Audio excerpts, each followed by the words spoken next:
Okay, hello. If you hear kids' noises and kids' toys, I apologize. Our naps today are a little bit off because we celebrated our 5th anniversary yesterday, so naps are a little bit weird today.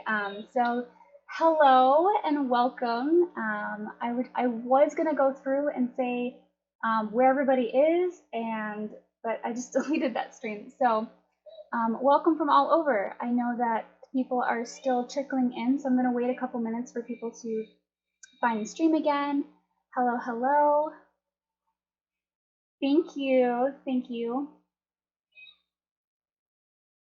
Awesome. Okay. Yay, first time. Thank you. Yeah, 5 years. It happened so fast. And we have 2 kids now, and it's crazy, and I love it.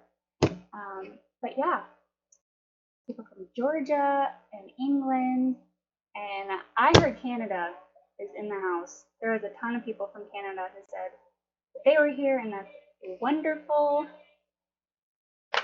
So yeah, just gonna wait a little bit. Connecticut. This is one of my favorite things about doing online paint nights is I can paint with people from all over the world, including you. Like, you can also paint with your family members from all over the world. And I think that that's just a super fun thing to do, especially in this time where we can't really spend a lot of time with family and things like that. I think it's awesome that we can at least do things like this, together. Yeah, Philippines. Oh my goodness, Florida. How is the weather on the East Coast? Because I know the West Coast has finally started to cool down. Okay. All right, I'm just going to go through a couple announcements. In the top left corner, you'll see my social media link. You have Facebook, my YouTube, my Instagram, Twitch, and Patreon. Now, for YouTube, all of my live classes and speed paintings and other fun videos like that will be on my YouTube after this class. So if you're listening into this and you don't know if you're going to be able to paint right now, that's totally fine. All my classes remain free, and on Wednesday will be put up on YouTube so you can rewatch it. So hot one day, cold the next. All right, it's getting colder. Well, I am in San Diego. Yeah, so I actually grew up in like Northern California, so I'm used to like snow, and when it's supposed to be snowy, Christmas time, and then blazing hot summer for 4th of July. And then I'm in San Diego now, where it's kind of like not super duper cold and then not super duper hot. Well, it gets pretty hot here, but it's like beach weather like all the time, so that's nice. Boston, Massachusetts says hello, hello. Hello, Jean. Happy birthday, Mom. Aw, she turned 60. Happy birthday. Awesome. Okay, people are rolling in. That is fantastic. Can I speak louder? Yes, I can. I can put my mic on. Thank you. Now I'm sure I'm a lot louder. Yeah. Love the snow. I miss the snow, honestly. Okay, we can talk as we get our stuff going. I'm gonna go ahead and put on my paint. So for the background, you are going to need white, blue, green, and either a really dark blue or a black. So it's up to you. These colors do not have to be exact. You could choose purples and pinks, or oranges and reds, or whatever colors you want. It does not have to be blues. I'm a sucker for blue. I'm literally wearing blue. I'm a sucker for blue, so I love greens and turquoises and blues, so that range of colors, so that's typically what I do. But you can find, you can do whatever colors suits your fancy, okay? I'm just gonna catch up on some of the comments. Found my way here, you sound great. Perfect, yay! Yeah, if you know anyone who is trying to find the stream, send them a link, tag him. Let me get this There we go. Now it's not so blurry. Yes, putting my mic on. How do I connect to a TV? If you have, I believe you can cast. So if you have like Google Cast, you could cast it from your phone to the TV. Or if you're like fancy tech, you could cast it from your computer to your, to your TV. Otherwise, I would just get a computer where it's got a little bit of a bigger screen so you can see things a little bit easier. That would be my my suggestion. That just put it on a computer so you can see it better. Yeah, so I'm gonna have these 4 colors. Again, they don't have to be these 4 colors, but I love my blues. So, and for the background, we are going to be doing it with a sponge. So we'll put it on with just a big brush of some sort. And then, hi Lincoln. Good to see you. Yeah. I don't know. You might not have closed it. I am painting. My 3-year-old just woke up from his nap and he wandered out of our room. I am painting. Yeah. Oh my goodness. You want to go watch me paint? Yeah.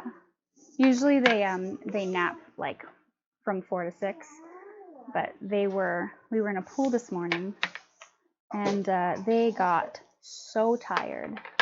So that is where we're at with that.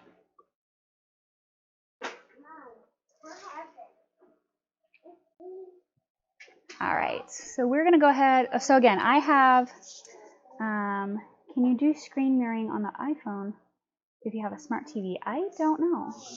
Why do you want to mirror the screen? iPhone smart TV. I'm sure that's a question for someone who has an iPhone. I don't have iPhone. I have Android. So. Mom. Hi, buddy. Mom. Yeah? Take your food. All right. Sorry, a little chaotic right now. Again, so I have probably 2 or 3 colors of blue. I don't know if I'm going to use them. And then I have a black and a white. So again, if you wanted to use a different color, then that's totally fine. And then I have the bright green. Now, theoretically, if you were using like if you're using like yellow colors, you could still have the green in the background. But if you're doing like a pink or a purple background, I would have like orange accents or maybe red accents. I wouldn't put the green in there because it's going to get muddy. So try to pick something. So green is like right next to blue. What 4 are we starting with? What colors? So I already put yellow on there. I didn't mean to. I was distracted by my son waking up. So I have black and white for the background. So I might put black. I think when I originally did this, I put black in the very corners just to darken it up a little bit, but I mostly used this blue. I do have like a turquoise, but it was really because I wasn't sure which one I wanted to use. So I have both the turquoise and kind of the more of a bluey blue. And then I'm going to put I have a very bright green. So this is light green permanent. It's Basics brand. Not Basics brand, Locatex Basics. And then the rest of the colors that I'm using are Master's Touch acrylic. They're all full body, and those are all from Hobby Lobby. So that is what that is. So pretty. Paints. Yes, Sarah. Yes, you need to get your paints out and paint with us. I'll say this again. All of the classes that I do live remain free and within about 48 hours, usually on Wednesday, they go up on my YouTube. So if you haven't subscribed to my YouTube and you want to paint either past classes or this class or future classes, definitely subscribe there. I post speed paintings. They're really fun to watch, actually. And then I also post my live replays there. So yeah. in the UK. Awesome. Is KY Kentucky? Man, it's just people from all over. This is so fun. It's midnight. Oh my goodness. After I had kids, midnight is just, it's so late. But when I was in high school and college, midnight was not late at all. Does that mean I'm old? Does that mean I'm old? Okay.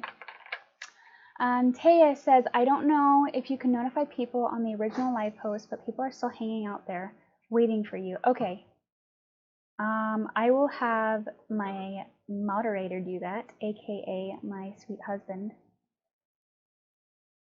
He's on it. Okay. Yeah, I don't think it's a matter of reloading. I think it's a matter... Actually, I deleted those posts, so I don't know. If they reloaded, it would say that it's gone.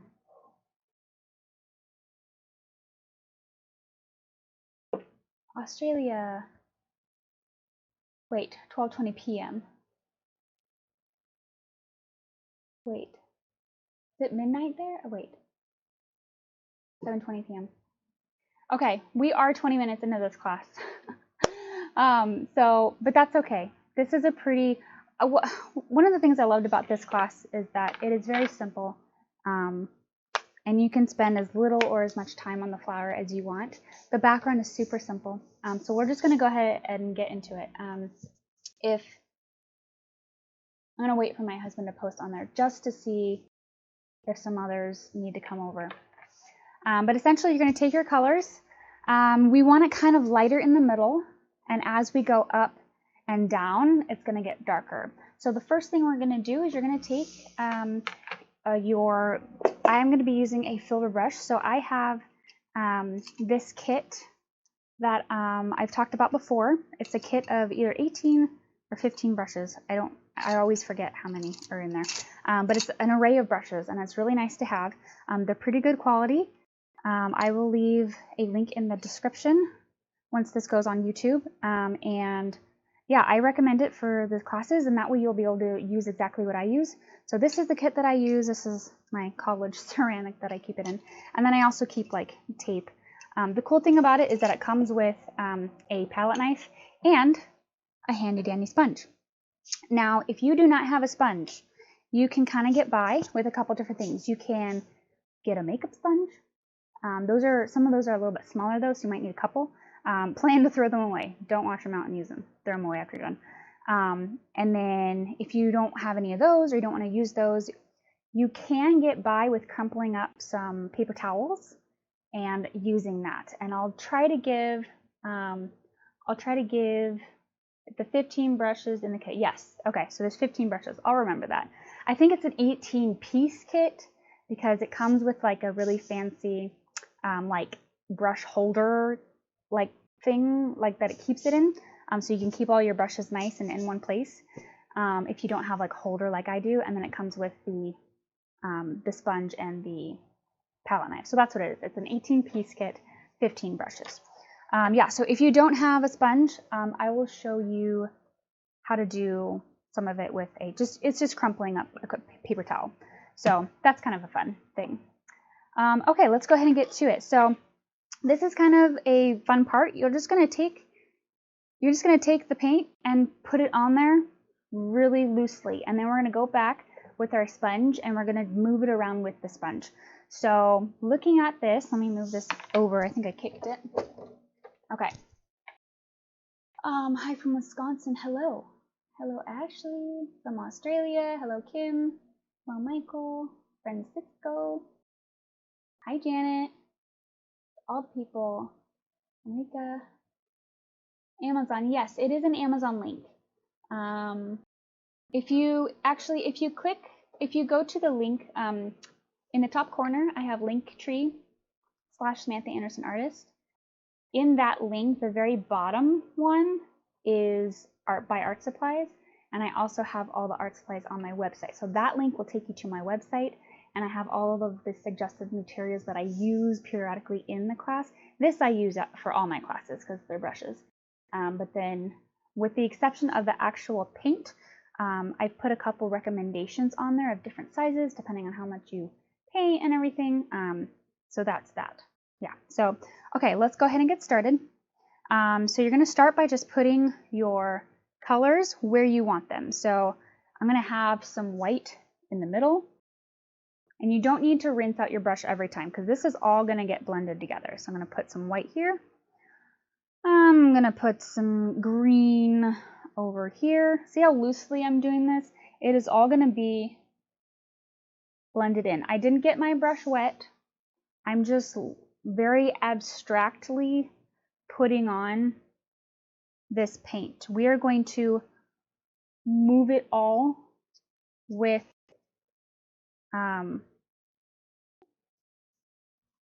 with the sponge, okay? So I'm gonna put the dark blue up here. So I'm just putting it on there. This is probably the funnest part because it's just like, I feel like a kid because I'm not like being super specific about where I'm putting it. I mean, I am, but not to. Okay, so I do want a little bit more blue down here. So I'm gonna get, where'd my blue go? So this dark blue, if you don't have phthalo blue, it is a beautiful dark, almost like a tealy blue, and it's my favorite color of paint right now. So I'm sorry if I'm using it in everything I paint. We didn't last week. Last week, oh yeah, we did. It was in the door. Never mind. I take that back. And then next week we are painting a boat, and it's also in that one, which, if you haven't seen that picture, that was so fun to paint. And I'm really excited to paint it again. So the next painting that we are doing is a sailboat, and I'm excited for it.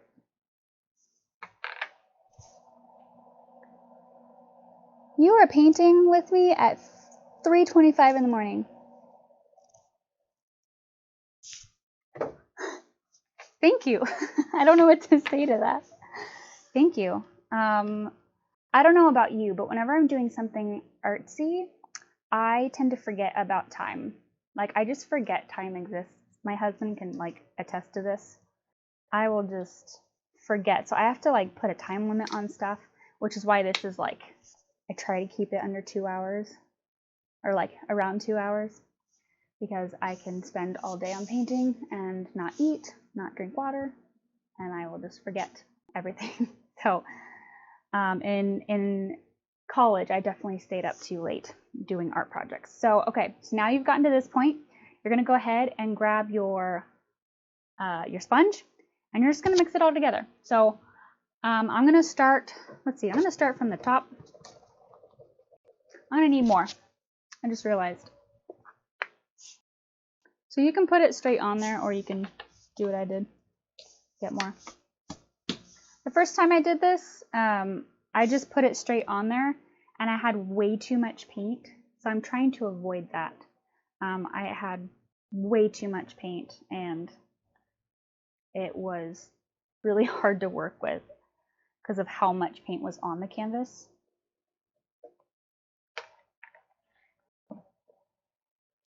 So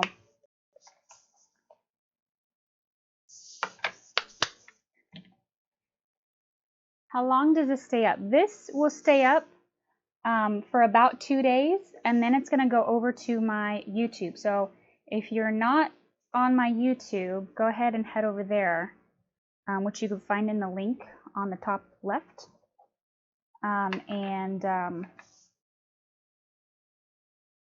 Yeah, it'll be on my YouTube in about 2 days-ish. I usually post on Wednesday. Okay, so as I'm doing this, you want enough paint to cover it, but not to like overwhelm it.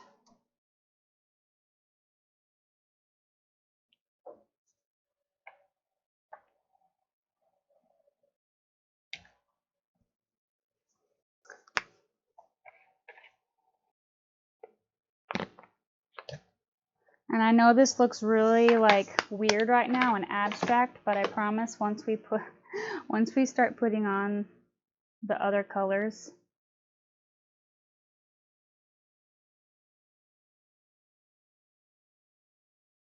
it'll start to blend all together.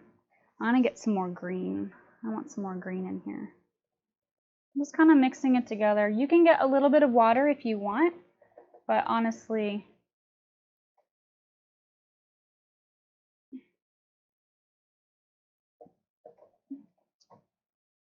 I'm being really abstract with it because it's going to be all sponged together. Okay, I'm going to take the rest of my white and just blob it in the middle. Because, there.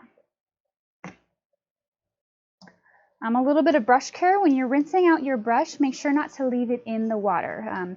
Regardless of how expensive your brush is or the quality of the brush, you still don't want to leave it in the water because eventually the water will seep up into the ferrule, which is this metal piece. It'll eventually loosen the glue and then you'll have bristles everywhere. So make sure that you take care of your brushes. After you're done with this class, make sure you wash them with soap and water and then lay them flat to dry. Don't lay them, don't put them in like a cup or anything until they're dry, okay? A little bit of brush care.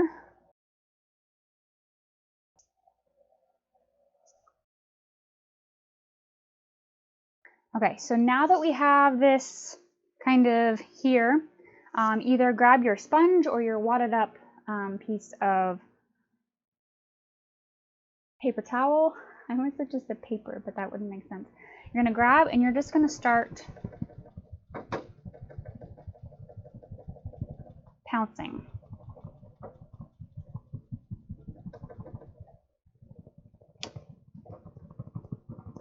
This is going to mix it all together.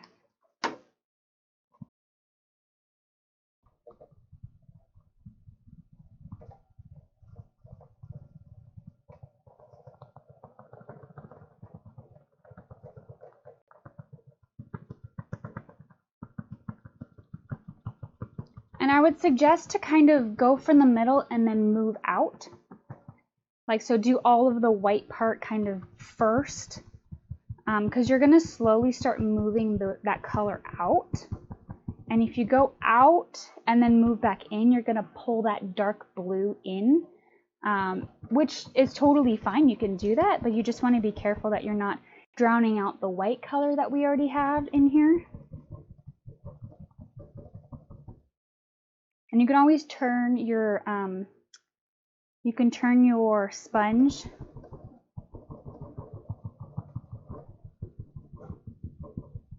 if you want to go back into the white, okay?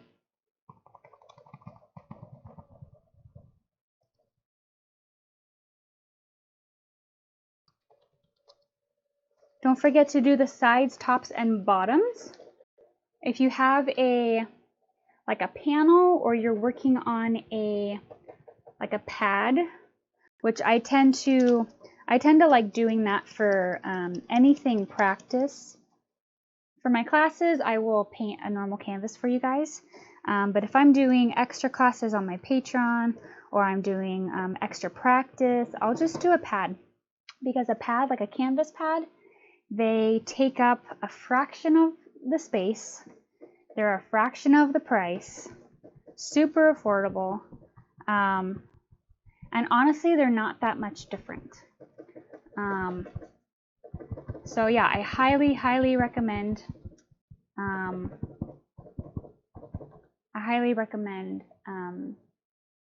canvas paper pad, which if you don't know what to look for in canvas paper pad, I do have a couple suggestions on that same material list. So if you're interested in buying what I use, I have that linked as well.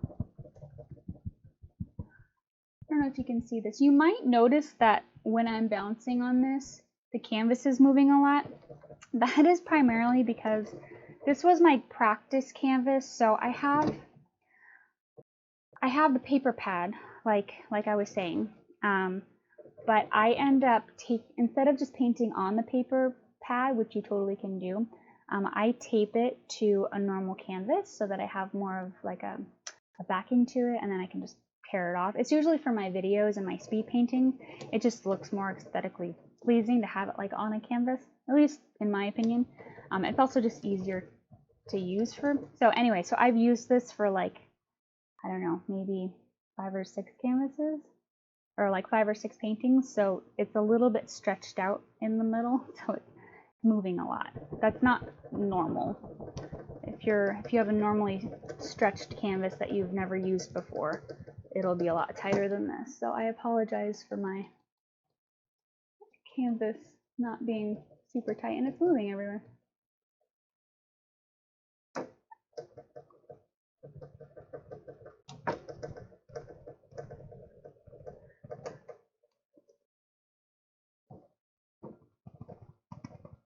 So the more you go over something, the more that it's going to blend. So if you want something not to be blended as much, just try not to go over it too much, okay?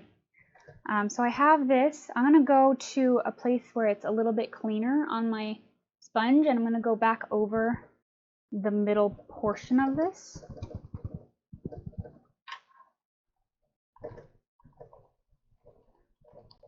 Just to kind of soak up some of that paint.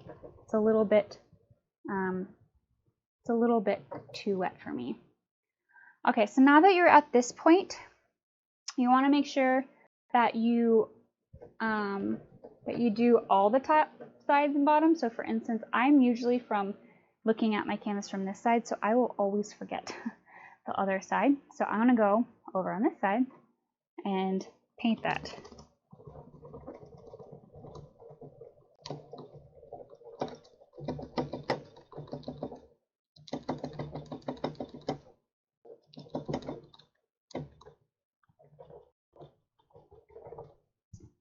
All right, and then don't forget you have the bottom of this too.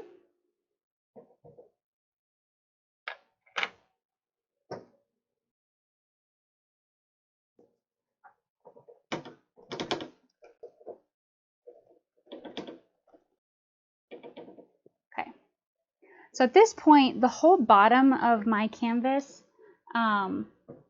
is kind of a darker shade, or it should be, if that makes sense. So all of this is darker. So I'm going to go ahead and grab my darker blue so that it stays consistent instead of trying to put that lighter blue on there. And one thing to know about this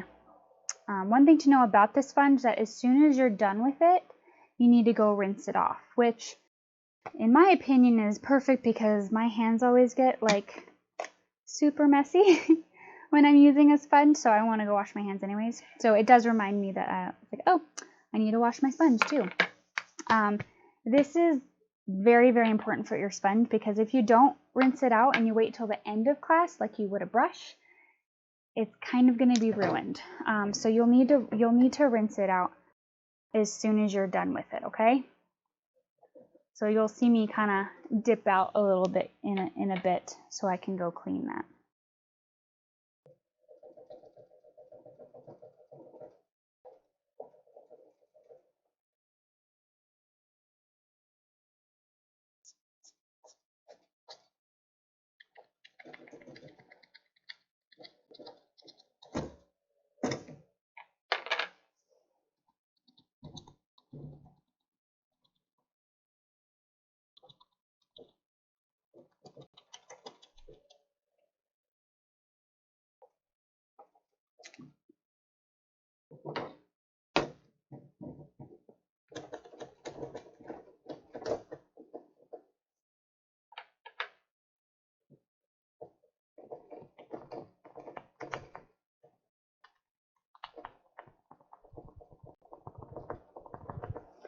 So once you get this all kind of blended in a little bit, this is the part where you get to decide if you want to add any more colors. So I can tell I want a little bit more green here. Okay, so first let's get the glare off of this so you guys can actually see what I'm doing.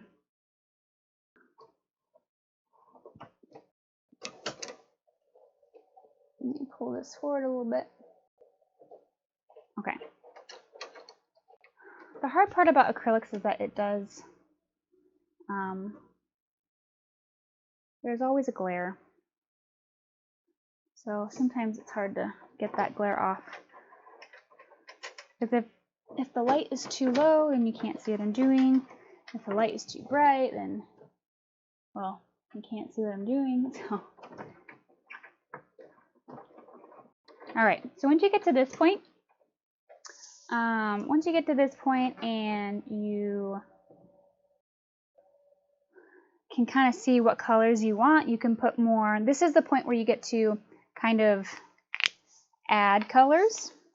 So for instance, I think I need a little bit more green, and then I'm also going to put that dark color up here. So I'm just going to grab a tiny bit of black, a little bit of that dark blue that I have, and a tiny bit of black. I apologize for the phone.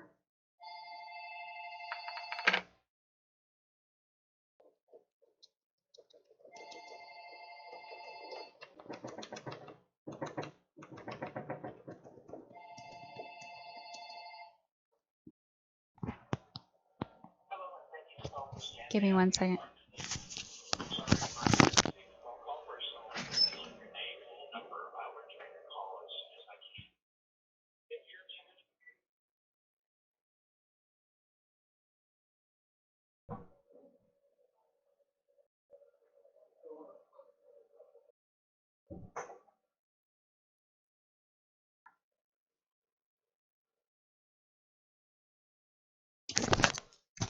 All right, I apologize for that. We manage our apartments that we're in, so sometimes we get calls from our manager phone. So that's what that was about. I cannot see any glare. It is very clear. Perfect. I'm glad. There's usually glare up in this like top corner. I try to minimize it, but sometimes it's hard. Depending on what I'm painting, it's either worse or not as bad. So. Okay, so I'm just adding a little bit of black to the corner there. I kind of like, so I have this light coming up here, and you'll see the kind of the composition of this. So I might add more dark over here because I don't want the dark, and like it doesn't make sense for this corner to be very dark considering the light is kind of more over to the left for me at least. So kind of you can judge where you want your darkness, like which corners you want your darkness, depending on where your light is. So my light is more over here, so I might put dark in this corner and then dark in the upper right corner, okay? Here, let's go up. So short.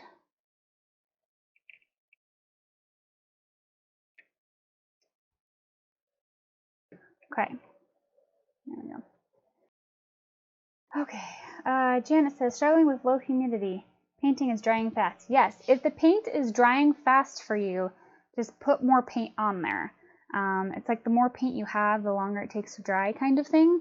So if it's drying too fast, just try to have more paint. You can also put a little bit of water in it, which will help, but honestly, having more paint will help more. Because if you think about it, when you thin out a paint, it usually dries faster with water. So I would say just have a little bit more paint. And you can also try to work in sections if you want.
I've kind of added a little bit more color here and there.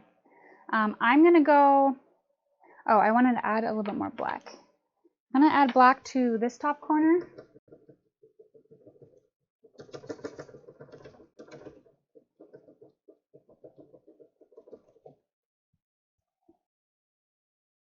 And then a tad bit more blue just to blend it in a bit.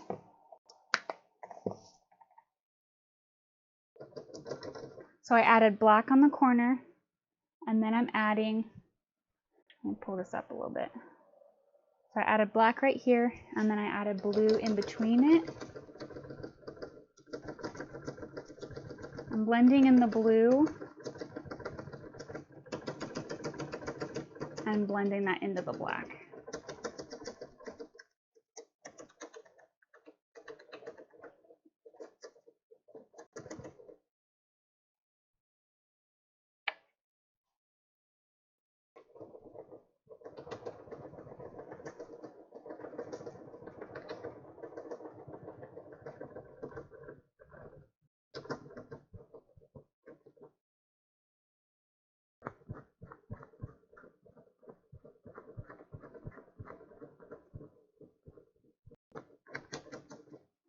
Okay, so there's that. Again, you can work as long as you want on this. I'm going to go ahead and rinse out my sponge and my hands because I got really messy during this time. So I will be right back. No sponge, paper towel was a disaster. Okay, blending with a brush. Yeah, you can blend it with a brush. I think my tip for using a paper towel is you have to wad it up really, really well so that it's a really tight bundle. Another option is that you can, and I didn't mention this at the beginning, but if you get a wadded up paper towel and put that kind of like in another paper towel, then you can use like, it almost looks like one of those like dumplings, like they're twisted at the top. You can kind of use that. But yeah, hopefully you'll have more success with that. Part of this is don't get frustrated. With this background, it is a very it's very abstract. It's just we're putting color because what we really want to focus on is the flower itself. We're putting this really just pretty color on the canvas. So even if you painted it all out and you could get like some other texture or even a paper towel and put it all over and then like pull it off and it would have that sort of texture, you can let that dry and then you can paint on top of it. There's a lot of different things that you could do if you didn't like the method that you're using. Like let's say you didn't like, you know, how this came out or whatever, you can always come back over it with a different texture of some sort. Okay, so I'm gonna go rinse this out and wash my hands, and I will be back shortly. Okay.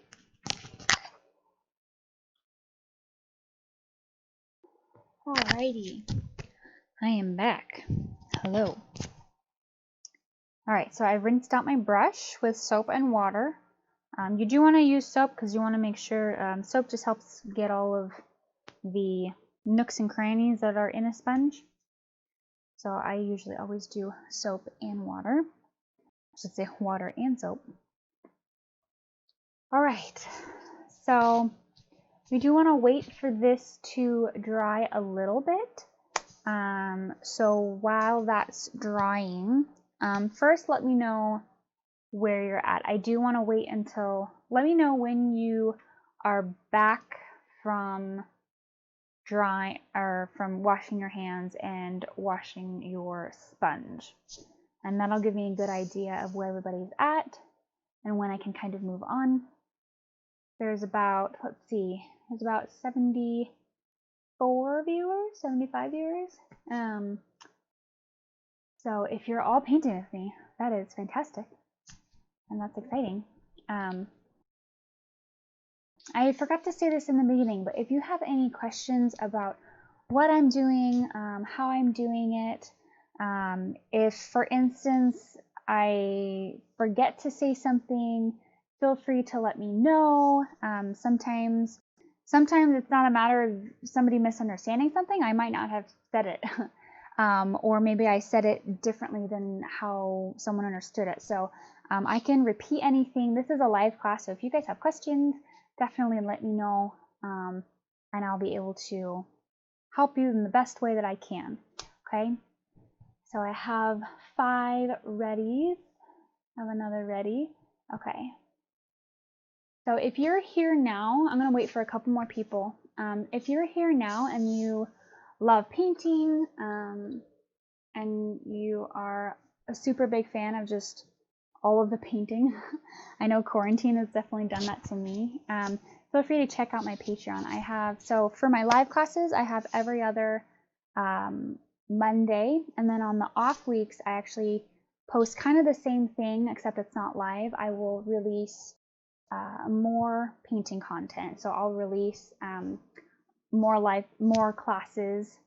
But usually those classes on my Patreon are a little bit more detailed, because I can take longer than 2 hours. For here, because it's live, I don't want to take too much of your guys' time. So I typically will stick to 2 hours. But for my patrons, I can go over that, and I can do more detailed work, which has been really fun the last couple weeks. So, or I should say the last couple months. So if you're interested in learning more about that, head on over to my Patreon, which is in, there we go, that link. Yeah, so that's that. A couple more people ready. Also set up a humidifier. Good idea, Janet. Yeah, keep those paints moist. I'm sorry for those of you who don't like that word. So yeah, we're actually wanting this background to dry just a little bit. It can be a little bit tacky, but we're gonna wait for it to dry just a little bit. If any of you have any questions, let me know. I'm having a blast. Awesome. Thank you, Jennifer. I hope everyone is having a blast. This is supposed to be just a relaxing time. Relaxing Monday evening. Some of you probably won't like me for this, but I wish I had Christmas music on right now, because I don't know what it is about Christmas music. It just makes me happy. And it makes me relaxed. Like I want to sit on the couch with some hot chocolate. And now that it's starting to get a little bit colder in San Diego, I actually feel like I can drink hot chocolate without like overheating. So that's nice. But Jennifer's the birthday girl. Happy birthday, Jennifer. Happy birthday. I'm glad you chose to spend your birthday with us. That's exciting. How long, is this your first time painting, or do you paint often? Or have you painted with me before? There's a lot of people in here, so sometimes I don't recognize names. And sometimes I miss names.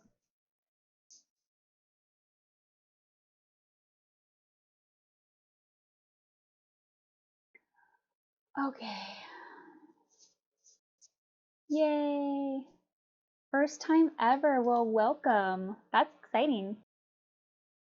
My Patreon site information. If you go to the link, that is, I mean, technically it's just patreon.com/Samantha Anderson Artist.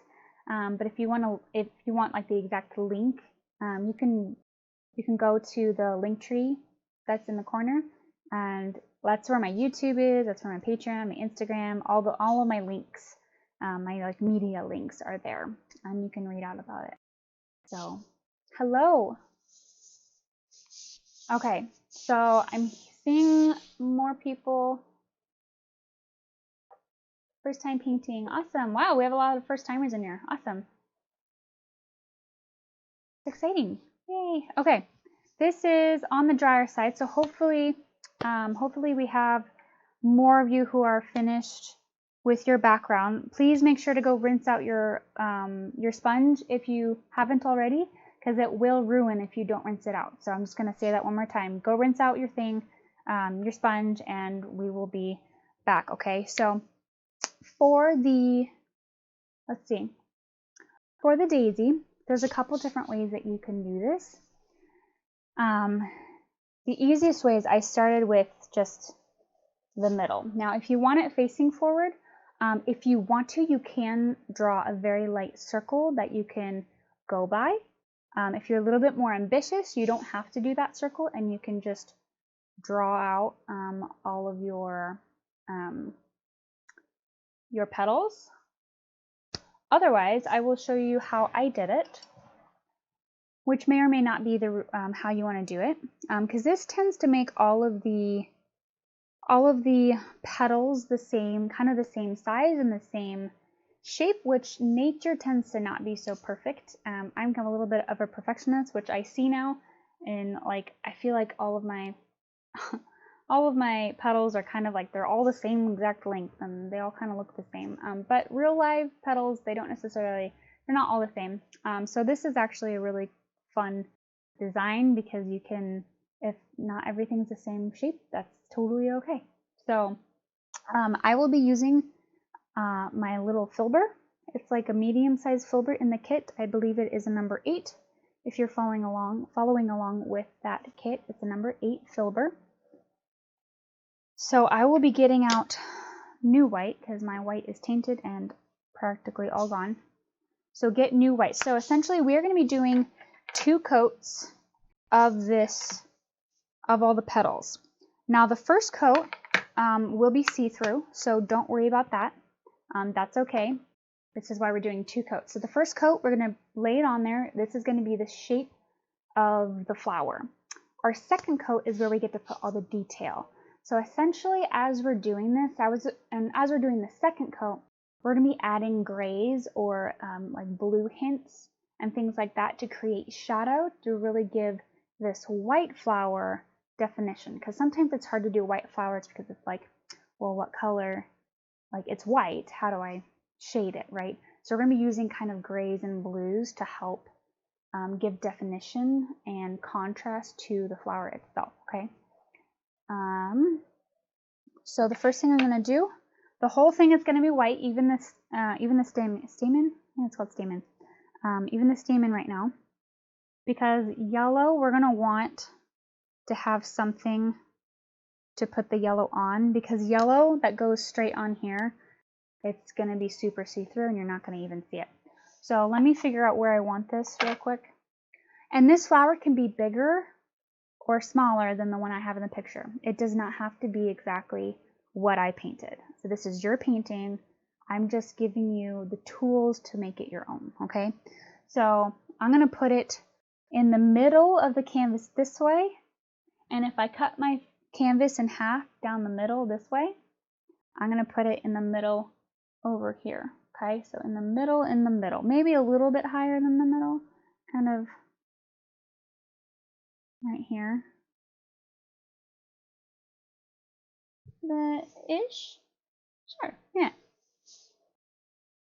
I'm also going to, in the painting I did before, the stamen was a little bit smaller and the petals went longer, and I think I want it to be a little bit of the opposite. So by painting this again, I get to like almost fix things that I wanted to do differently in the first one. I don't know if you guys have ever done that before, where you painted the same thing twice. I'm just doing a little circle. It doesn't have to be completely opaque, because we're actually going to get some water and some white. So it's a little bit creamier. And we're going to go ahead and just put on our flower. Now again, if you want to have some sort of a guideline, if you're not good with keeping a shape consistent or anything like that, I'm going to show you a little trick. You don't have to do this. Normally I wouldn't do this, but for the sake of everyone who's maybe newer or not comfortable doing this kind of by looks, what you can do, and this is actually really great for perspective. So if you wanted the flower not facing exactly forward, and maybe I'll do that. I'll do a perspective one. So if you want it looking straight at you, it's going to be exactly round, okay?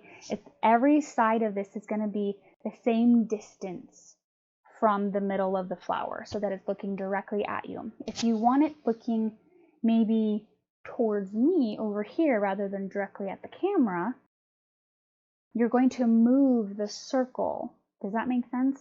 So for instance, normally it would be here. If I move this circle a little bit and I do kind of a more of an oval, let's say if I want to add a slant here,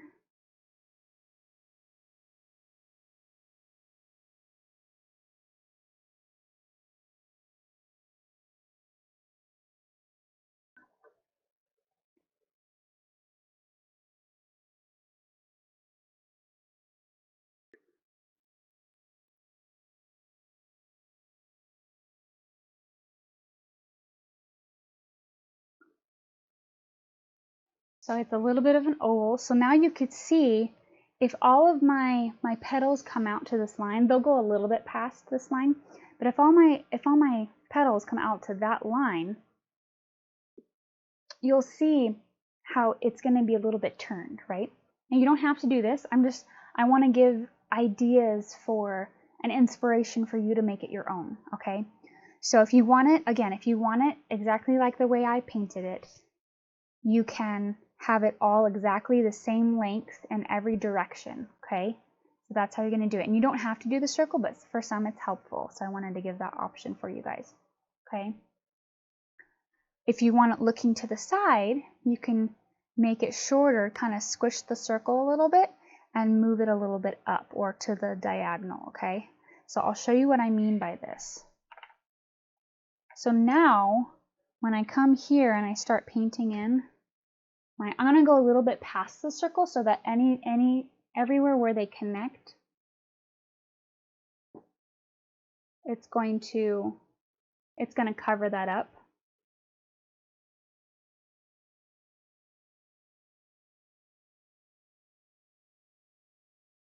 Okay. So what I'm doing with my brush, so I mixed white with a little bit of my water.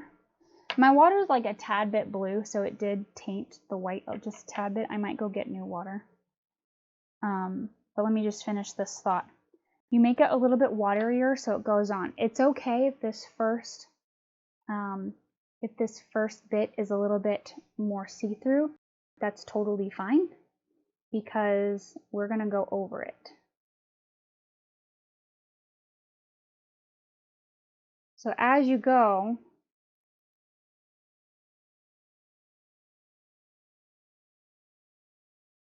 so I am turning my brush. So I start with maybe the end of this. I start with it and then I slowly turn my brush as I come in and it makes it go smaller. If you wanted to, you could do every other one right now and then, you know, fill in all the gaps and such. Again, there's plenty of different ways you could do this. I'm just showing one. So even if you do something different than how I'm doing it, it's not wrong. It's just a different way of doing it. So if you want to branch out and do something a little bit different, I encourage that. And even if you're doing something different and you get stuck or want help, then let me know. Let me know how you did it. Let me know if you want help.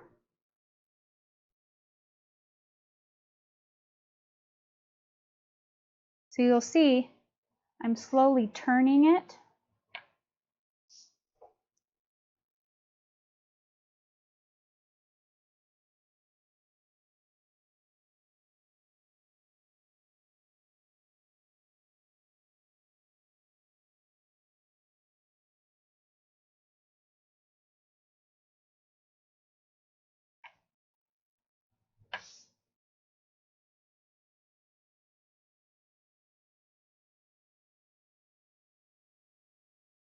I'm turning my brush as I bring it in.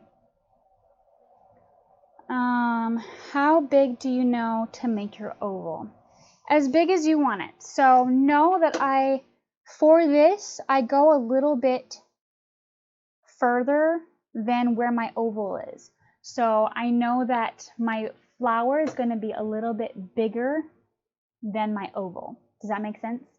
So don't go too big. And honestly, you can always go bigger than your oval, but you can't really go smaller because we want this oval to be covered up. So for instance, after I'm done, like I can kind of still see some of the oval back here. So I might add like, you know, a second layer. That's kind of like, you know, harder to see, but it covers that up. If you make it too big, then you'll have to make your, you'll have to make it that much bigger. So Suzanne asked, oh, same person, okay. Yeah, so Suzanne, how do I make a petal? So I'm using my filbert, which is already round, which is one of the reasons why I'm using it. Okay, so I'm using my round filbert. So it's flat, so I can make really thin lines. But when you when it's perpendicular, or when it's like, you know, the same to the canvas, it's round at the top, so it makes a perfect little petal. So I place it down. I'm going to place it down at the top and pull towards the middle while turning my brush, and it makes it smaller.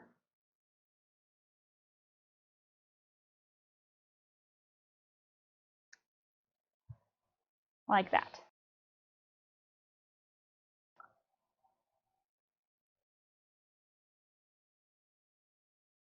Now my stamen was very round, so I'll have to kind of fix that. So it should be a little bit more of an oval, just like it should be the same shape of the oval, just smaller. So I'm actually going to lengthen the sides of it just so it can stay consistent with the shape of my, with the direction of my flower. So that should fix it. That looks better. Okay, and there you have the basics of your flower. Now again, if you wanted it exactly like the one I did, you do the same thing, but you just make the circle and the stamen both round. Sometimes doing stuff that's round is harder than doing, say, an oval, because an oval doesn't have to be like perfectly round. So if you're not very good with circles, then you can totally do an oval, right? I usually do an oval for something like this because it's off to the right. You kind of want it looking off to the left. If you do make it off to the right, then it puts the direction of your eyes to kind of float off the page, and you don't want that. You want it to go to the middle of the page, which is what this flower does by turning it into the middle of the page. So yeah, are there any more questions so far?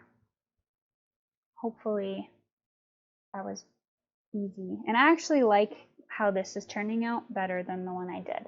I think that it gives it more, I don't know, gives it more personality, in my opinion. But who's counting?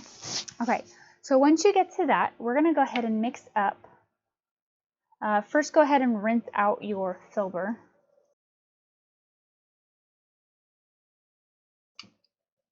Rinse out your filbert. And I'm going to grab one of my smaller round detail brushes. So I have a 2, but you can use the 2 or the 4. Let's see, what else do I have here? I might use the 4. Not that much different.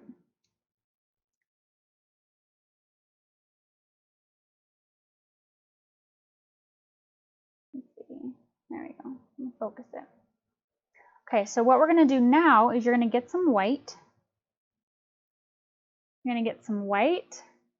You're going to get some, maybe like the tiniest bit of blue and the tiniest bit of black. I'm going to mix that together, and you're going to create a gray.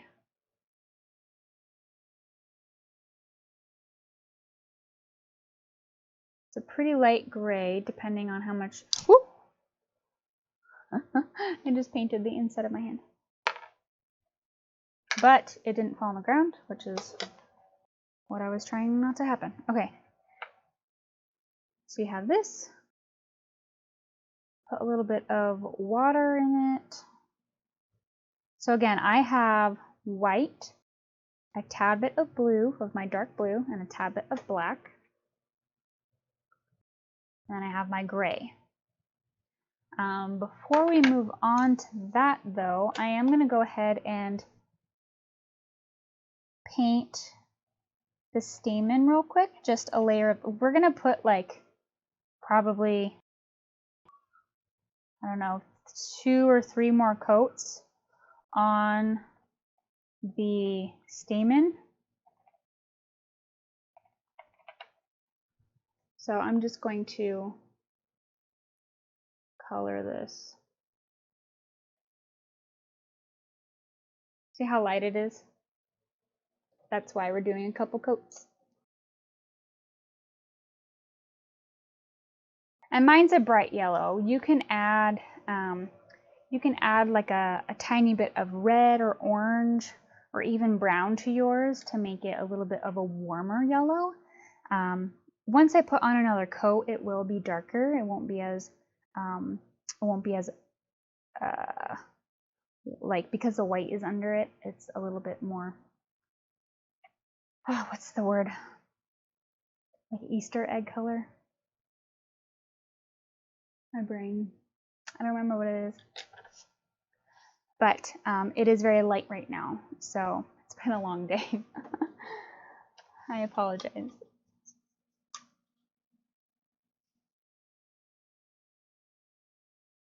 Okay.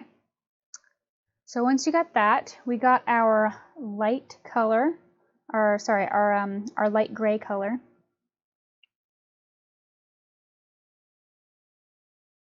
And essentially what we're going to be doing is adding our white and our gray to anywhere where we feel like there should be a dark, like, shadow. Pastel, yes, thank you. Don't you just hate that when you're like trying to think of a word and it's just like not coming to you? It's so frustrating. But it's okay. It's okay. Had a long day. But yes, pastel. Pastel colors. Thank you. Okay. So I have a couple different grays because I couldn't decide how dark I wanted it. So I have 3 different grays. You don't have to make all 3 of these. I have my light gray. That's right here. I have my dark gray, and then like I mix both of those together to make a medium gray. You don't have to do that. Just the 2 I think would be fine. So what you're gonna do is you're going to, now that you have all of your petals on there, you can kind of, I don't know if you could see this, but I can kind of visualize like where one of these petals might be behind the other. So do you see this one right here? This petal, how it kind of looks like it's behind the one on the right and the one on the left. So I'm going to use that to my advantage and make it a little bit darker. Almost like it is being shadowed by the other petals.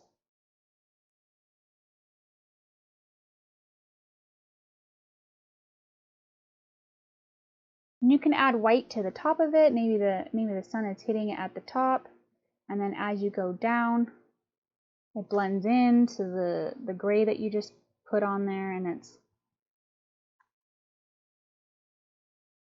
becoming, less white. This one's in, in front, so it's going to be real white.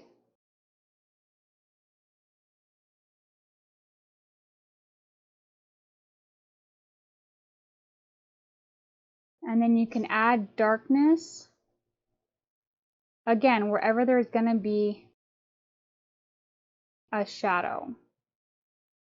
And then you can also add darkness, if you've ever seen, I might move this closer so you guys can see it.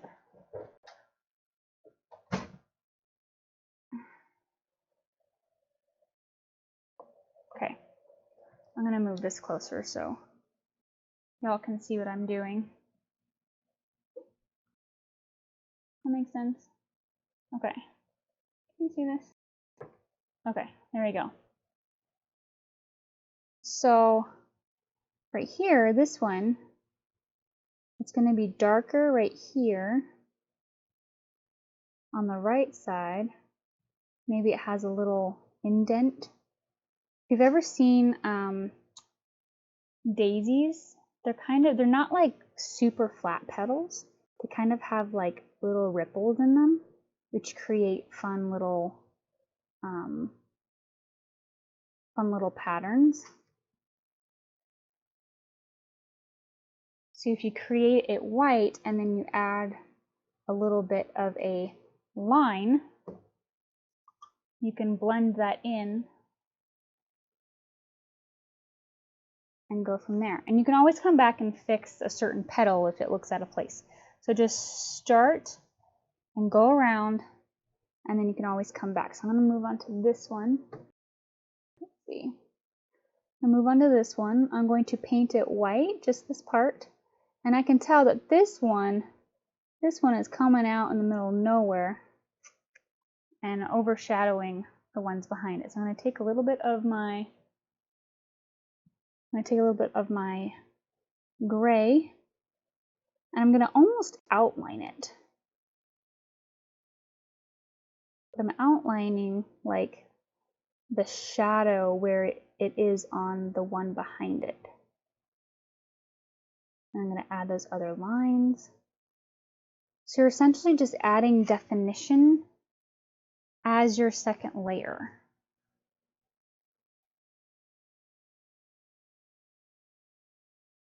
I'm sorry that the camera is shaky. It's really hard to paint and hold it at the same time. And I can't get it any closer to the, let's see, nope. I can't get it any closer to the canvas.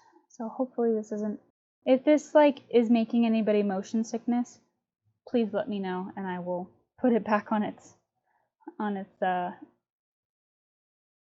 pedestal. I'll put it back on the tripod, but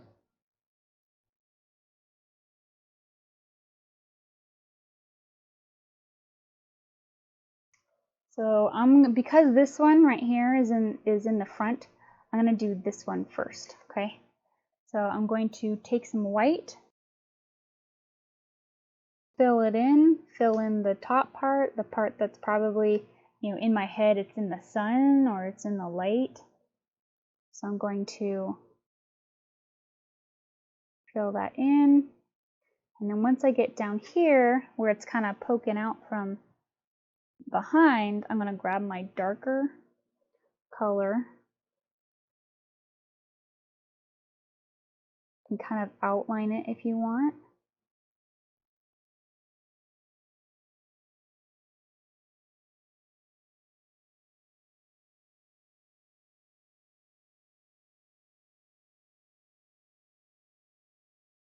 And you'll add a couple lines here and there. You see how adding darkness and light all of a sudden pops out certain petals, and it moves them forward and it moves them back. So now I can come back on here, fill in all my white, and I still want to give this one definition. So I'm going to paint the whole thing white.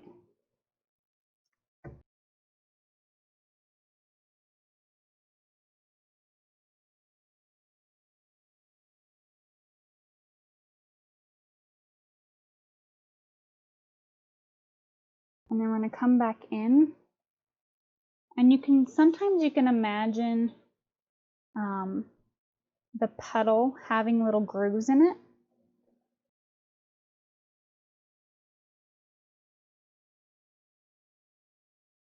So I'm going to put those, essentially they're shadows. And because you just put the white on there, it's going to blend in a little bit, which is perfect.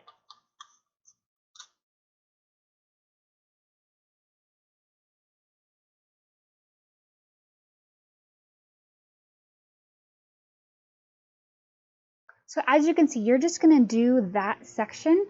You're going to do that around the whole thing. Okay, so it's the same process. You're just going to choose which one of these is in front, which one's in back, and you're going to paint accordingly. Try to paint the ones that are in back first so that you can better paint the ones in front and just go over it. But I hope that was helpful. Let me line this back up. So you'll see now from a distance, you know, that's the petal. You know, those are the petals. And you're just going to repeat those steps over and over and over again. So try to figure out, theoretically you could go and find all the ones that are, you know, in the back first, but I like to go, you know, petal by petal, so that, I don't know, I feel like I can see it better if I do that. But yeah, I'm going to go get new water real quick, and I will see you in a second, okay? Very blue.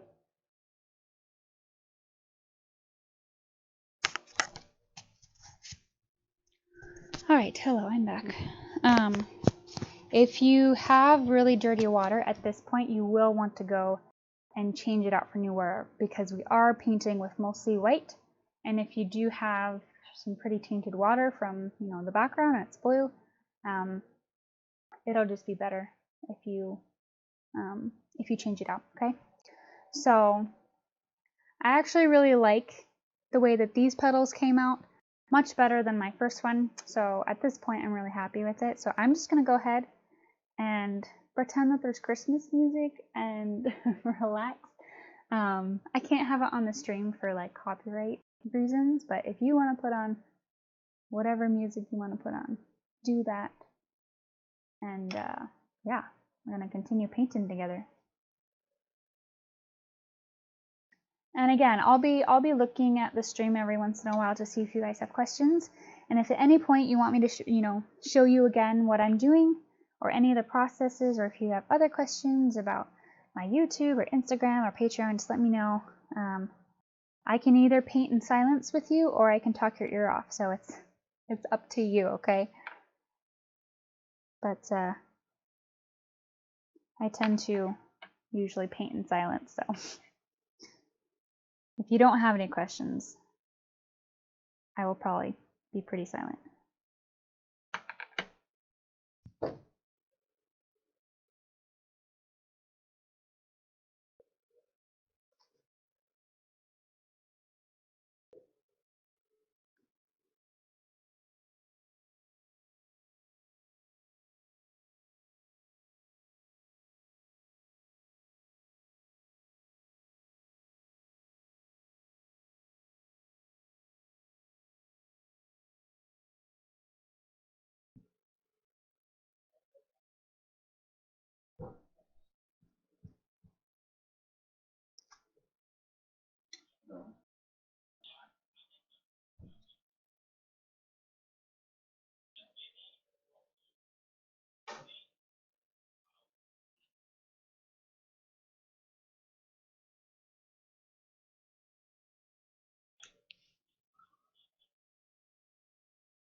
So again, you're just going to figure out which one's in back, which one's in front,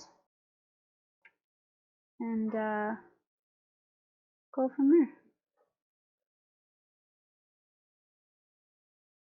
It's a repetitive process, but it's pretty easy and it's pretty simple. And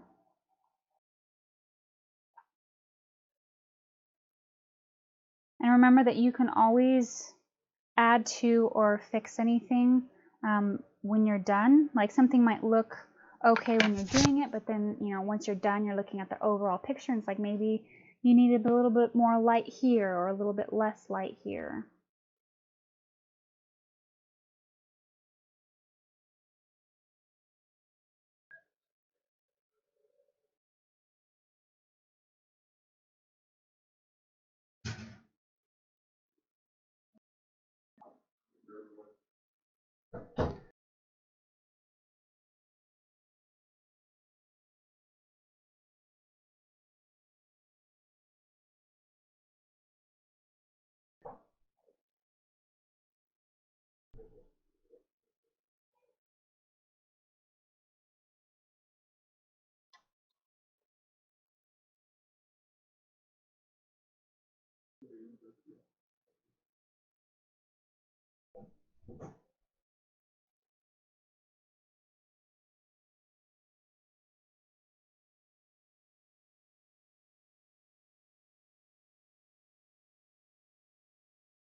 All right, so at this point, we're going to go ahead and do our, I guess it would be third coat, but our second coat of color on our stamen on the very middle piece.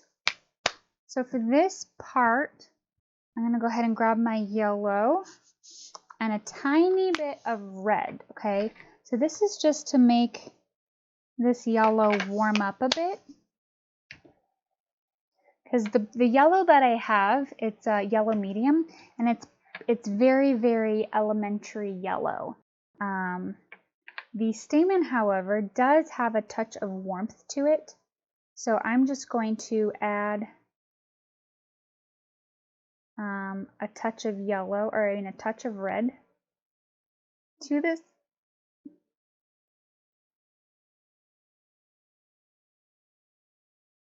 And even the touch of red that I did add made it practically orange.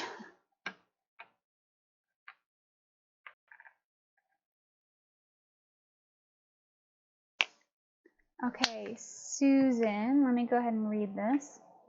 I can't quite tell which are in back. I add the light gray, but my flower petal doesn't really quite, doesn't look quite right or great. I don't think I'm doing it right. I don't know what step. Okay, so let me help you with this. It's just a matter of choosing.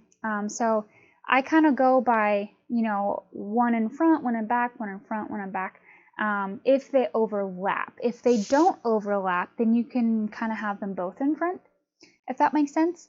So for instance, let's see, these three right here. So these three right here I had to choose because they were all overlapping. So I chose the middle one to be in front, and I kind of put shadows around the back of, like on front of the other ones to make it look like this one was in front, okay? So when I chose, oops, I just flung my paintbrush. So when I got to these three, they were all kind of in front a little bit. The only time I had to really choose which one was in back is when I got to the very middle of it. So I ended up choosing this one to be in back. So I'm going to go in a little bit later and add a little bit darker. So it's just a matter of just choosing, just choose one. It doesn't have to be like, oh, you know, when I did this, this was in back. And it's like, you can just pick one. So, and obviously, like, this one's really dark. This one in back is really dark because I feel like it's more in the shadow because this is covering it a lot, whereas this one's not covering it as much, so maybe it's not as dark. And again, you can go back in and lighten anything up. So if you want to, make a very clear, distinct difference between the ones that are in front and the ones that are in back, and you can go back in and lighten or darken anything up. So right now we're just kind of choosing what is our flower doing? Where are these petals coming from? Are there ones that are in back? So that's where we're at. So I would say have one in front, one in back, and alternate one in front, one in back, one in front, and hopefully that helps. Hopefully that'll help kind of fix that problem. So let me go back to this. I put a little bit too much red in my yellow and it came out kind of orange. So I'm just going to go ahead and try to offset that by adding more yellow. Because you want the yellow to be warm but not orange. Does that make sense? Warm but not orange.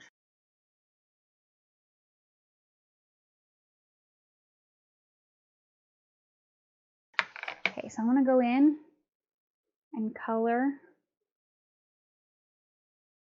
my stamen.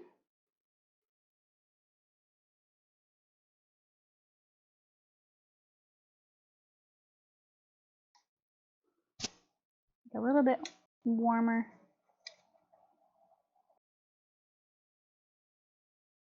Okay, so again, that's going to dry. We're going to come back to it later. And I'm just going to continue doing the white and the gray. Susan, let me know if that helped and if you are still having troubles. Because if you're having troubles, most likely other people are too. So hopefully by you asking the question, that helped others. Again, don't be afraid to ask questions. In my normal classes before, pre-COVID, I would have classes in person, and I would, while I'm letting something dry or I'm moving faster than other people, I would set my brush down and I would go and help my class. I would go and look at everybody else, ask if they had questions, and I could look and see what they were doing and give them tips on how to be better at this, or how to change what they're doing in order to achieve a certain technique or whatever it is.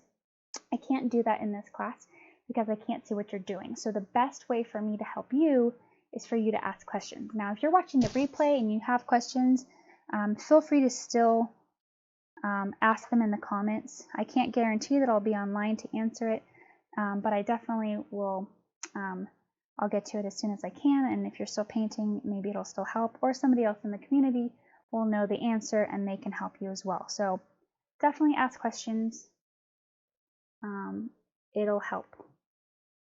Not only you, but other people as well, okay?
All right, I want to show you something. So, for instance, this flower is facing this direction. It's facing kind of to the left, right? I'm almost picturing my sunlight coming from the right. So let's say this top corner up here, that's where the light's coming. So it's hitting in the background, whatever this is, whatever is in the background, it's hitting that. So it's also coming from this direction. So from the top right to the bottom left, okay? Now, if this one right here is kind of sticking out, it'll be giving shadow to this petal. It just gives it a little bit more dimension, and that might give me a little bit more information of like where I want my shadow. So for instance, if the light is coming from this direction, then the top of this petal that's kind of curving over might be a little bit, it might be a little bit darker. Or over here, where this might be hitting the sun, I'm going to lighten it up because it's going to be in the light more than I originally painted it to be. So you can change, you can change where your light is. That's what I was talking about earlier, where it's like if you want to go back in and change where your shadows and your lights are, you can totally do that. But now that I've kind of chosen where my light source is coming from, it makes it easier to decide where my shadows are. And I am parched, so I'm going to go grab a quick drink of water. So if you don't have a drink with you, go get some water. Hydrate, okay?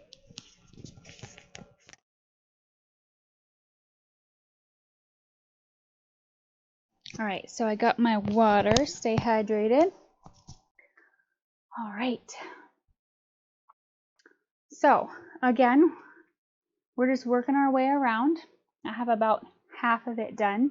But you can definitely see the difference in the first layer versus the second layer. Like the first layer didn't look bad. You could kind of see definition just by the blue seeping through. But once you get, that second half in, it definitely makes a difference.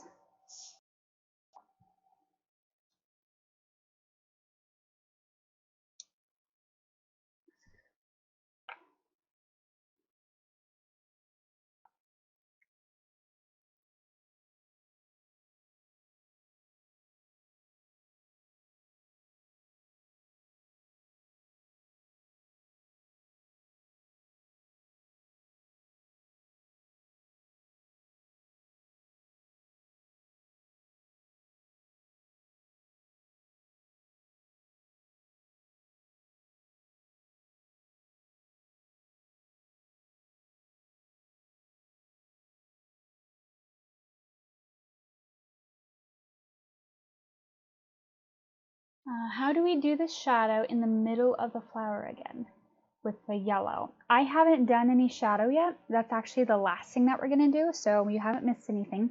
I just added a second layer of color onto mine. So I did a tiny bit of yellow. I did yellow and then a tiny bit of red just to make the yellow a little bit warmer. And once I did that, then I added that color to the stamen. So it's just a coat. We're not adding like definition to it at all yet. I haven't really got there. So that's one of the last things because we still have a couple more coats to kind of start adding.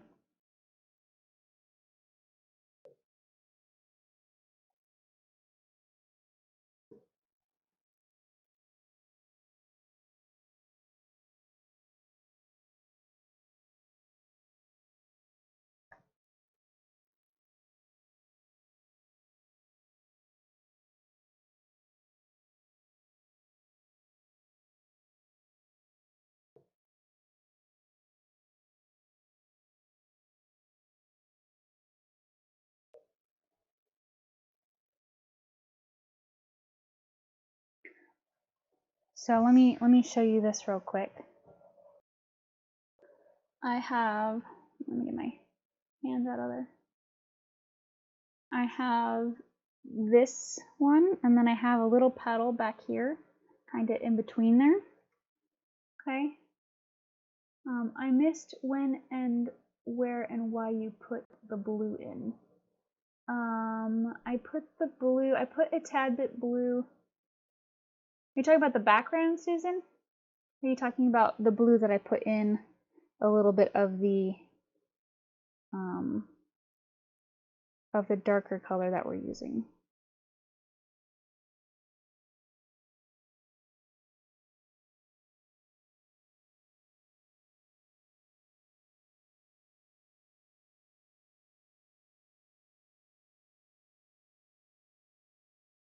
So I put in that dark color, and then I'm just adding where I think, the light might be coming through.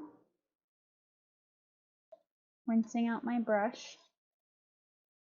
And then I'm going to kind of blend it in. Oops, I have a lot of water on my brush.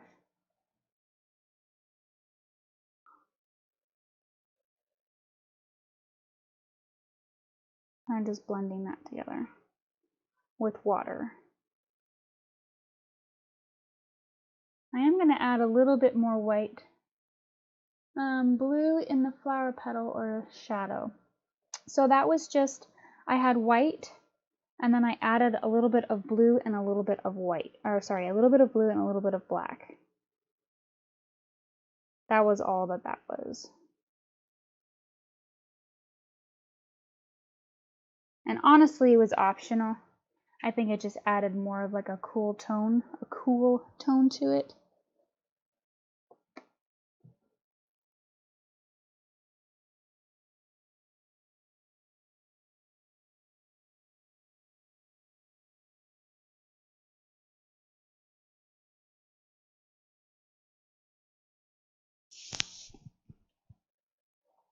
So see how now from far away it really does look like this petal is behind these two. Now I haven't done this one on the left, but it looks like this petal is tucked behind that one.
Like in place of the gray for the shadow? No. So the gray that I made had black, blue, and white in it. So those are the three colors I made for the gray color that I'm using for the shadow. So it was mainly white, and then I added a little bit of blue and a little bit of black. So that's what color I'm using for the gray.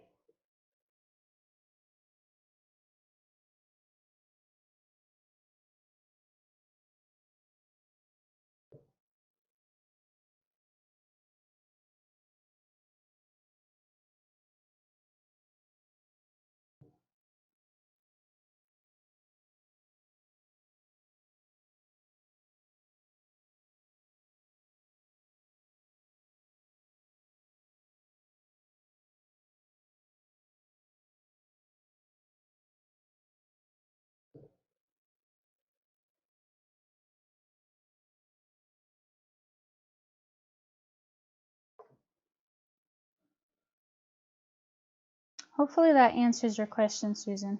Sorry if that was confusing.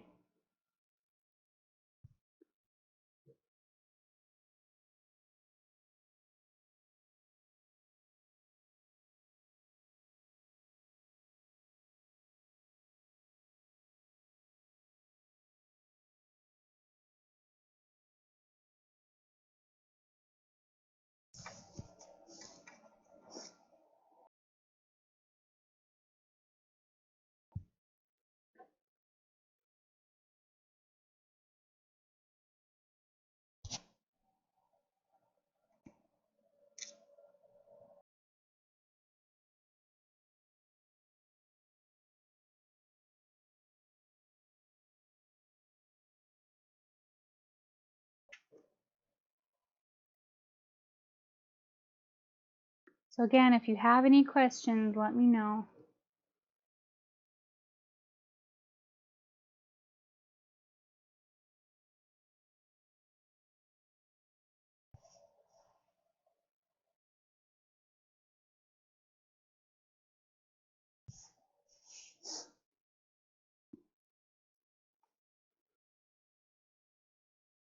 Let's see. At this point, now that we know that our stamen is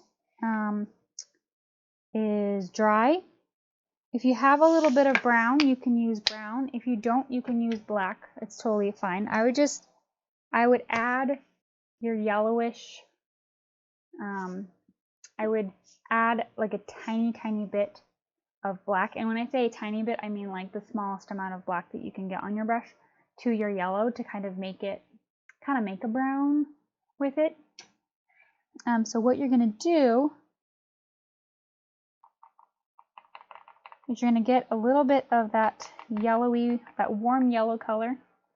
When did I say that? It'll be on YouTube on Wednesday. It stays on this event until then. I don't take the video down, and most of the time, I'm not sure when I'm going to take them off my official page because all of the ones that I've done are still on there, even the ones that I've moved over to YouTube. But this specific one, I am not taking it off the event until I post it to YouTube. So once this event is over, around, I don't know what time is it, around like maybe 6:20. We started late, so it'll be a little bit past that.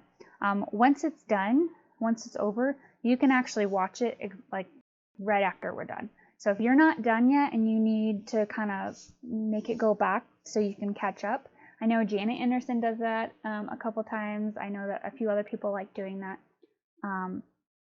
And they'll play it back as soon as, and kind of just fast forward it to wherever they are. So there's no shame in that. But yeah, it'll be on YouTube on Wednesday. So, okay, so once you get a little bit of like a brown color with whatever color that you used for your stamen color, you're going to stipple, and stippling is just it's kind of pouncing your brush on the stamen. So you're going to put it wherever there's a shadow. So for mine, my light is going to be coming from the right. It's the same as the first one I did. So it's coming from the right. So you're going to be put a little bit of stipple in the very middle. And we will add definition to this. This is just to get it started. Okay?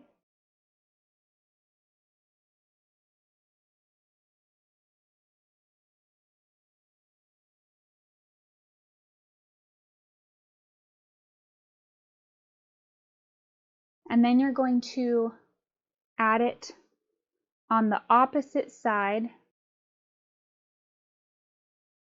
and wherever your shadow is going to be.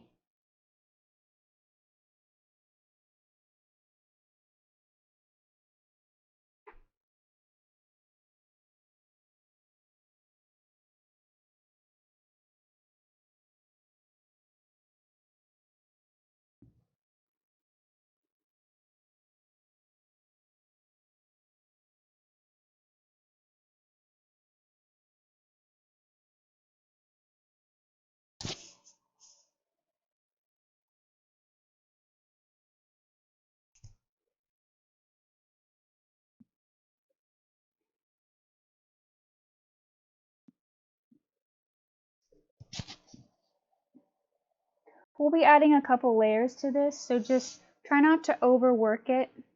If it doesn't look exactly like how you want it right now, that's okay. We're going to be adding more color to it, so don't overwork it. Let whatever you're doing right now dry, and you can always come back to it.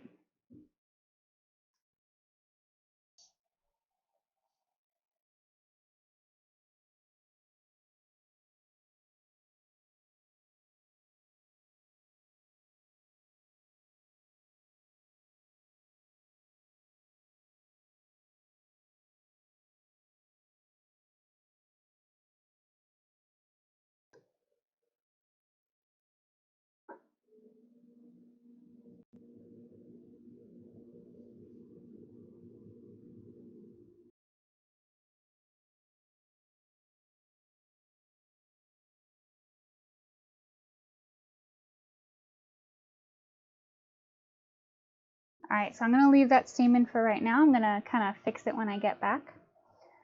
I'm going to continue with my my petals. Again, just figuring out, you know, choosing what's in front, what's in back, adding my white to where it's going to be very light, and then my dark.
I hope you're all doing well and staying safe.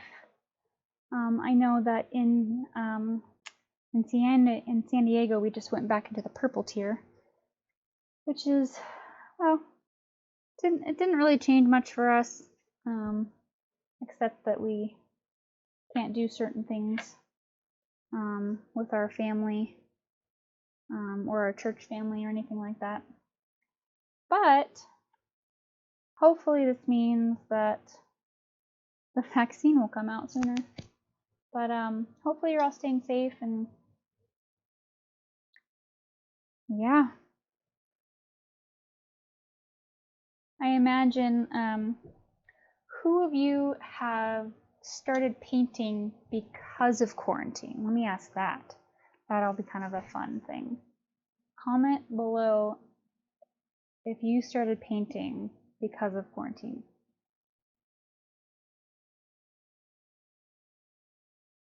I would say I didn't start painting because of quarantine, because I would taught and stuff before, but I definitely started painting more because of quarantine, for sure.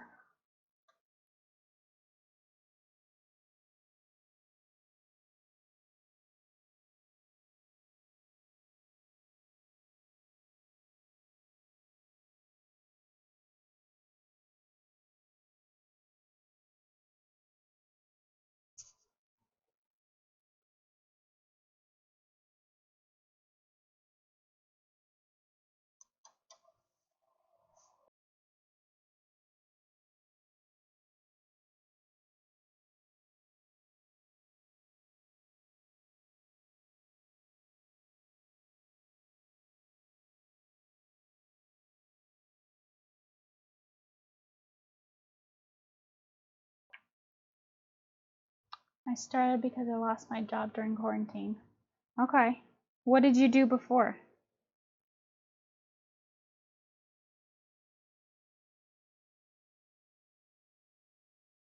Like, what was your job? Susan says yes.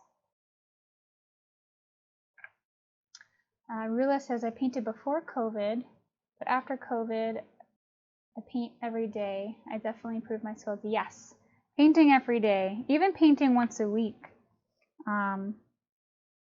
helped. I recently looked at, maybe I should do a video looking at my old art, but I recently looked at a lot of my artwork from, I don't know, it's probably like 4 or 5 years ago, and it's like, where's the contrast?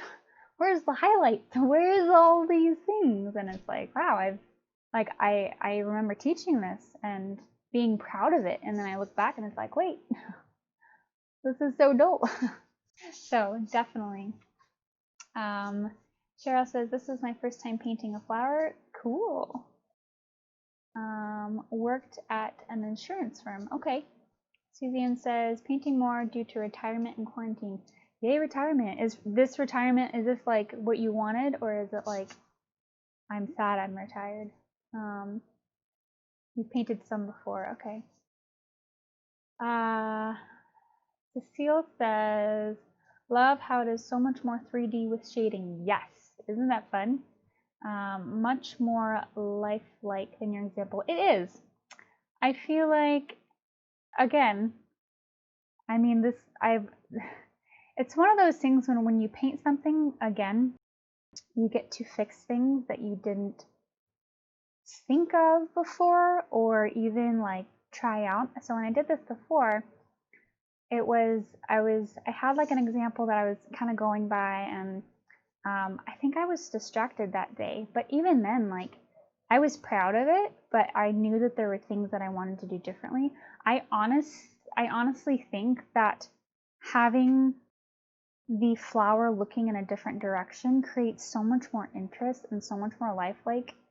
And yes, and as you can see, like the one that I have before, because there's darker shadowing, like I had shadowing before, but because my shadowing is darker, like shadows in real life are darker. So when you start pulling in that contrast, it makes all the difference. Jennifer says, working from home, blessed, working for nonprofit. Oh, how fun. I'm in accounting. We are assisting many during this difficult time. Well, that is really cool. I'm really glad that that's working out. Suzanne, a different Suzanne.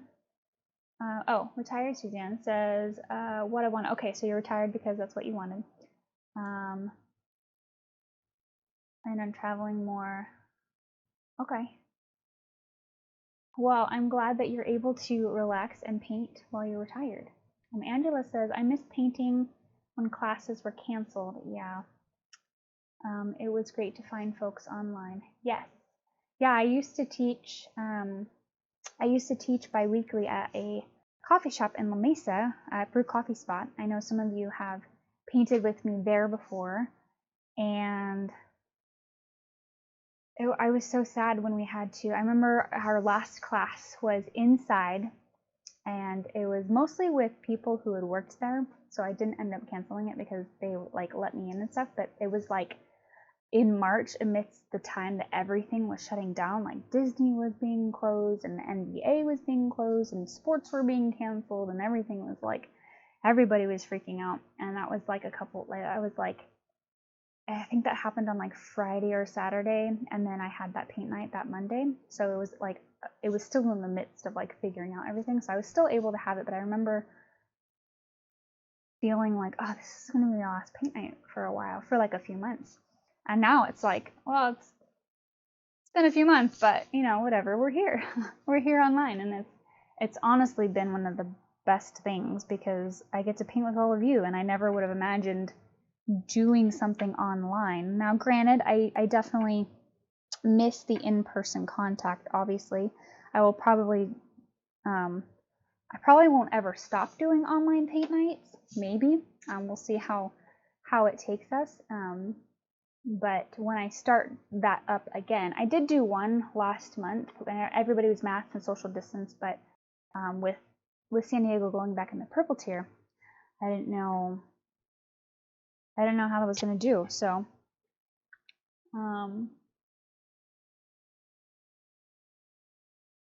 Seema, did you try to... Oh, I can't see it. Oh, I see it now. Ooh, that's pretty. I think, oh no, I'm seeing your, never mind. I'm seeing your profile picture. I can't see whatever picture that you just tried to copy and paste. I'm not sure what that is.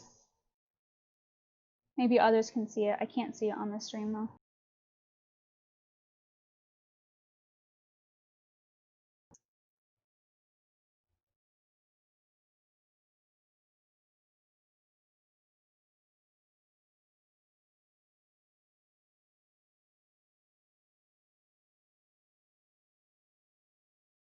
I feel like I was saying something before I got distracted. I don't remember what it was though.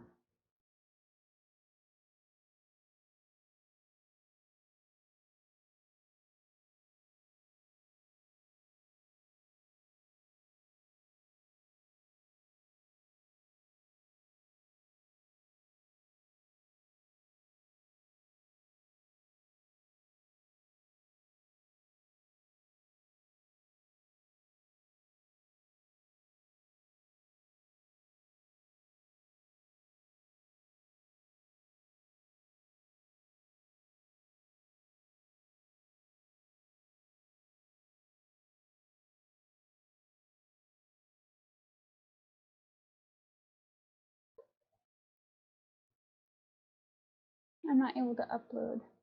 Yeah. Yeah, I don't think it worked. Suzanne says, sorry, spell check. Just both retired and virus came at the same time. Yeah. Okay.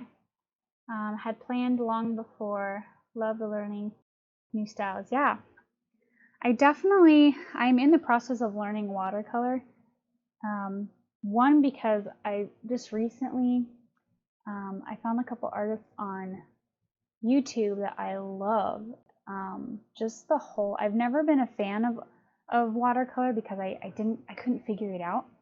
But after watching just some of the very loose watercolor florals, I've been inspired. And I don't necessarily like the few that I put out, but mostly because those were with watercolor brush pens, and I find them harder to use than normal watercolors. They work for like almost like brush markers, but I don't know. So I bought some watercolor so I can play around with them. And honestly, for me, acrylic is like my home and what I'm comfortable with, but it's also like my work. So watercolor for me is almost going to be this like learning a new medium and just being able to learn again. I don't know if that makes sense. I'm excited for it. Definitely excited for it. Do any of you here paint with watercolors too?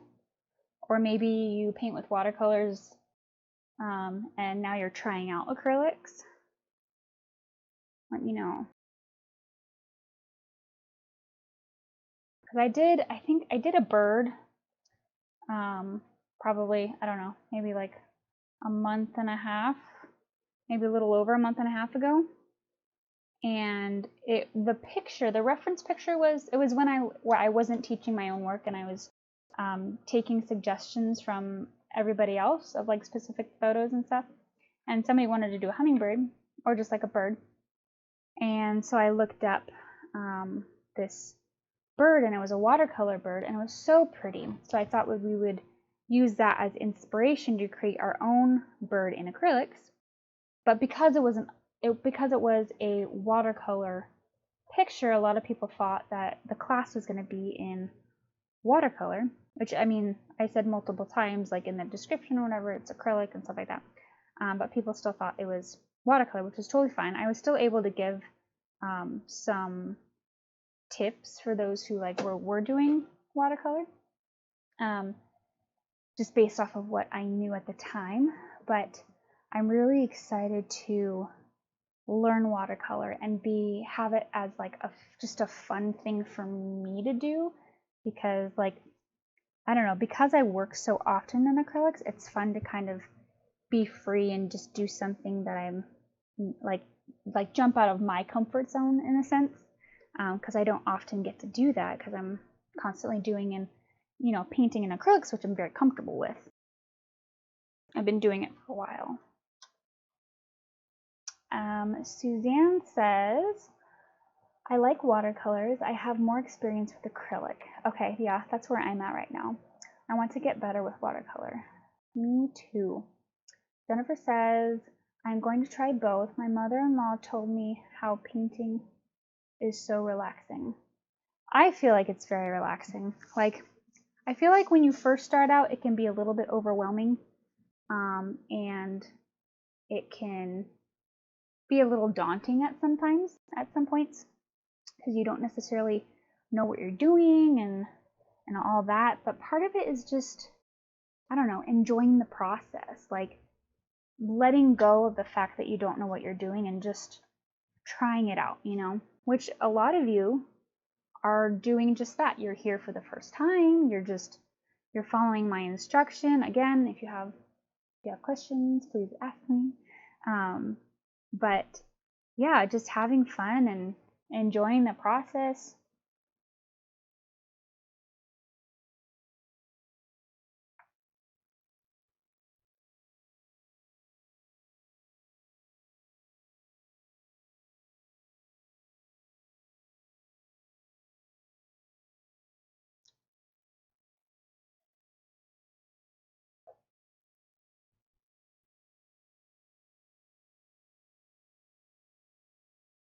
Again, so once you get all of the white on there and the dark, don't forget you can do a little bit of, just like we talked about the little ripples that sometimes, not every petal will have it, but some petals might have it more darker depending on the where it is in relationship to the sun or whatever your light source is. And remember, if it's too dark, you can always come back in with your white and lighten it up, which is what I'm doing right now. It's a little bit too dark, so I just went in there.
So as we're painting this daisy, what is everybody's favorite flower? I don't know if I have a favorite flower, but I do like daisies. I like painting roses. I used to do face painting, which is like one of my primary, actually kind of why I started Samantha Anderson Artist, because I got hired at the zoo for face painting when I first moved here, probably like 7-ish years ago. I got hired at the zoo and I started face painting, and then after that summer was over, I was like, well, this is a lot of fun. I want to do this more. So I started my own business of face painting, started getting hired, got better. So I think my favorite thing to paint in terms of like face painting is roses, because they're so fun, or just like little $5 double dipped flowers. I don't know if it's technically anything. But flowers in general are just so pretty. I love flowers. And they smell so nice. So I grew up with like a garden outside where we had just pansies and roses and what are those flowers where it's like the whole plant is green and then it's got all these little white, like white flowers. They're little tiny white flowers, but they have like white and then white. I don't know what they're called. I don't know what they're called. I don't know if, even if somebody says what it is, I don't know if I'd be able to say, yes, it's that, but I love them. They're in my brother-in-law's backyard. And my son, he was playing and he just like stomped right on it. I was like, no! It was so sad. But anyways. Lilies and sunflowers. Stargazer lily. I don't even know if I know what that is. Now I'm curious. I love pansies, probably because I grew up with them in our garden. My favorite flower is a daisy. Aw, we're painting your favorite flower. I think they're September, the month of September's flower. I will watch this class again and try to correct the steps. I haven't done well. Made progress though. Okay, well definitely don't give up. If you've never worked with like lighting and shadowing, sometimes it can be hard to figure out where those go in order to make, you know, the eye to see it correctly. So definitely don't give up, okay? If you need to, you can actually just look up some daisies and see how those are and see if you can get some inspiration from a real daisy. Cheryl says,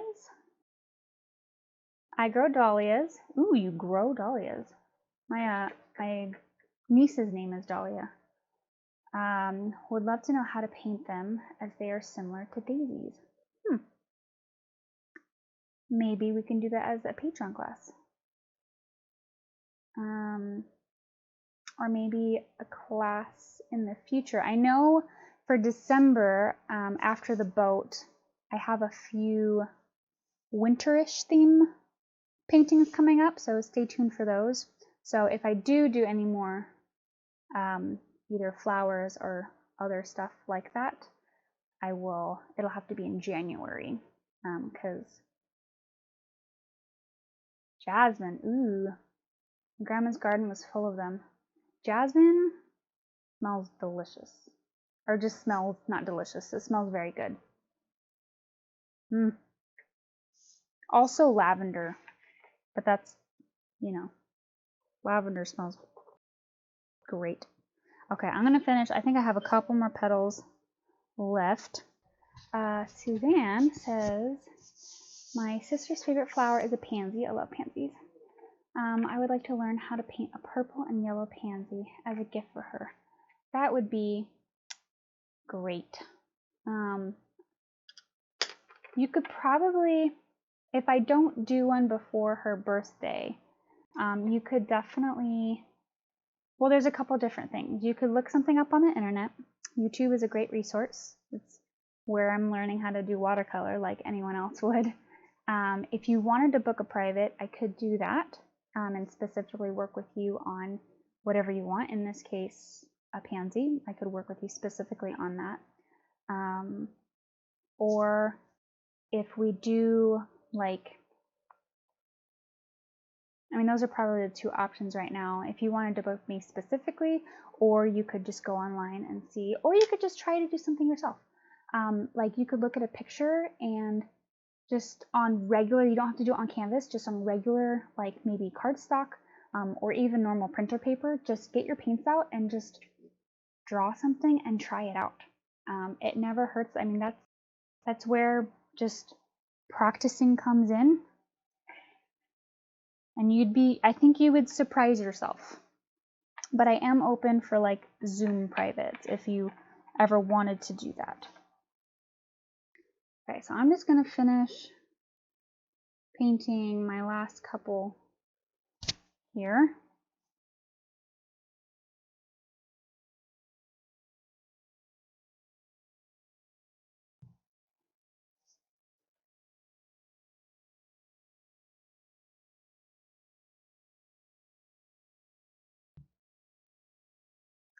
When you do a private class, yes, I do Zoom for my private classes. And usually they're by the hour, or hour and a half. So it depends on what you want to book. So it's up to you. So if you are interested in that, you can definitely message me after class and we can talk about it.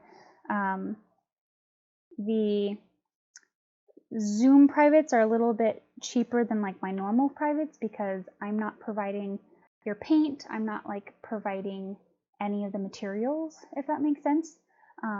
So they are cheaper than like what they normally would be. But if you are interested, let me know and we can work something out and we'll talk about it, okay?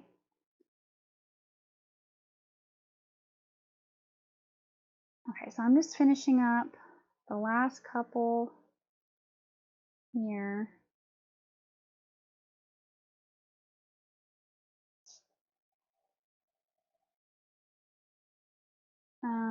Suzanne says, my sister and I use an art spiral journal type art pad as we learn and strengthen our skills. Awesome. Yeah, if I wasn't painting for like a video or a class, I would definitely keep all my paintings in like the same, like the pad that it comes in, if that makes sense. Because then I could have all of my paintings like in the same place. Now I just put them back in the pad, but they're like ripped out. They're not like all connected. But that would be cool if they were all together.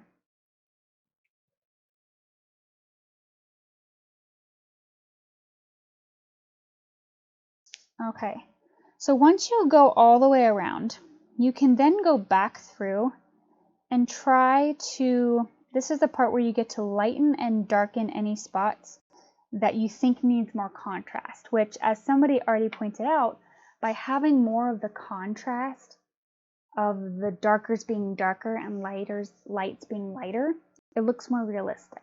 Okay, so I'm going to go in here and I'm just going to darken up ever so slightly the parts that need to be dark, like the actual things that are shadows.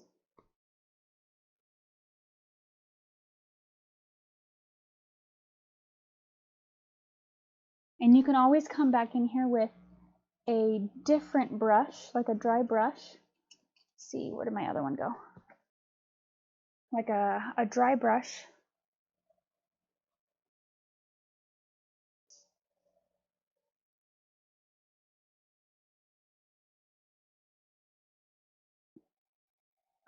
And you can kind of blend out that darker line if you need to.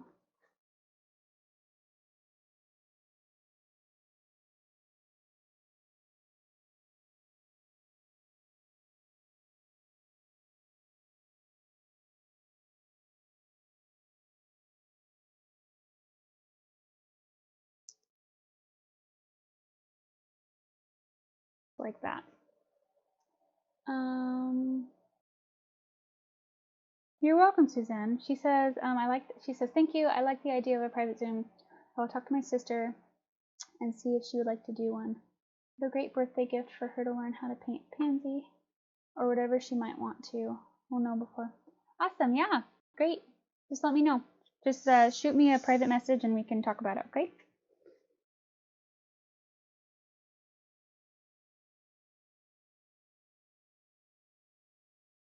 As you're going around and adding in darker elements to it, you can start adding just a little bit of line shading, which is you pulling in very thinly, which if you need help with this, let me know.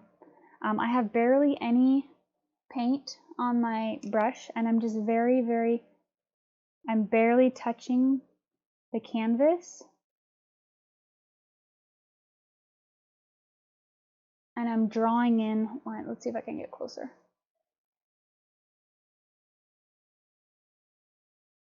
Now, if you're afraid of this, one, don't be. But if you're new and you're having troubles, you can always practice on a different piece of paper if you don't really know how to do this. My tip would be consistency of paint. So add water to your paint to make it not as thick. So with water on there, it'll go on easier. And with a round brush, in order to get that smooth round brush, the point tip, roll your brush on the way out. And that will roll it all together so it's nice and thin and pointy at the top.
Are you using the blue, black, gray? Yeah, I'm using the darker. I'm just using the darker version of what I did. So this is, it's all blue, gray, or it's all blue, black, and white, but this is more white and this is more black. Again, you don't have to have the blue in there. I just find that it creates more of a cooler tone and fits in with the aesthetic of like the background.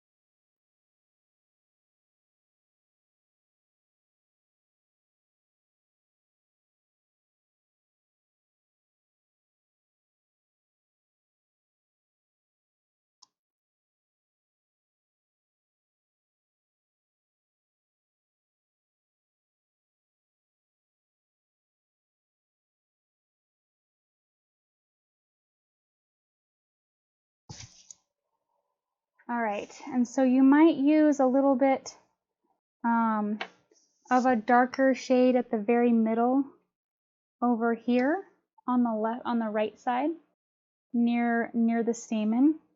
And the reason for that is that if this is all coming out, and on the right upper corners where the sun is coming, this part might be a little bit more shaded because these petals are going to be shading it a little bit. But you can have it gradual.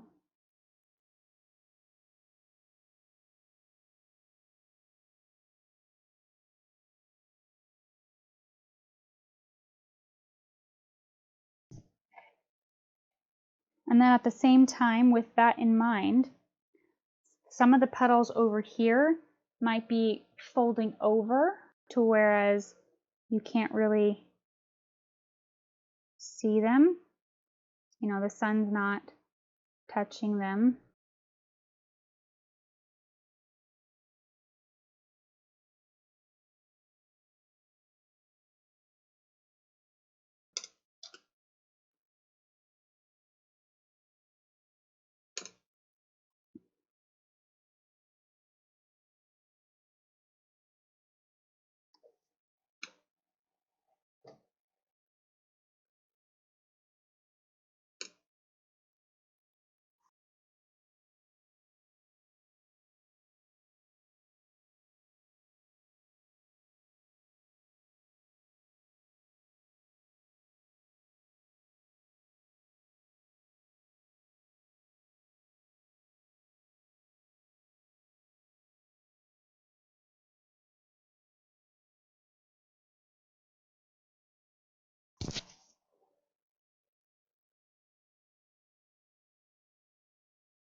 Finally ran out of white.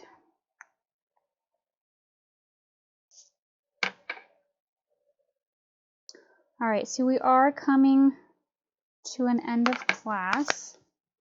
We are running a little bit late because we started late. So let me go ahead and just finish up the last finishing touches on the flower, and then we'll draw the stem real quick.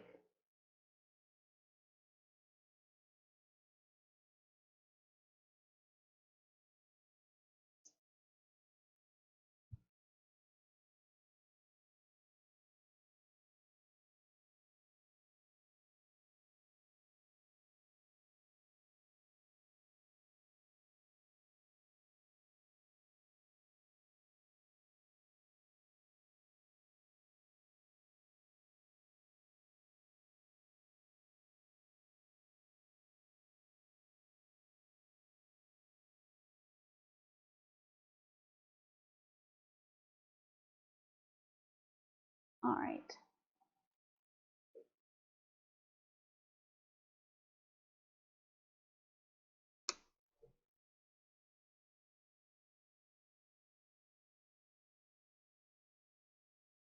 Add your highlights wherever you feel like you need them.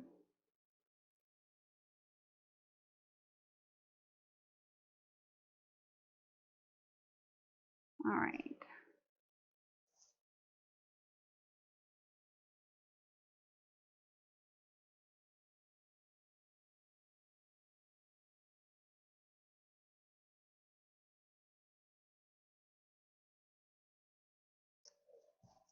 All right, so now that we have this, it does look good like this, but we're going to do a little bit more work on the stamen real fast. So go ahead and get back your colors. I'm going to put a little bit more of just the pure yellow on my palette, because right now I just have the kind of the warmer yellow, which we're going to go ahead and stipple that.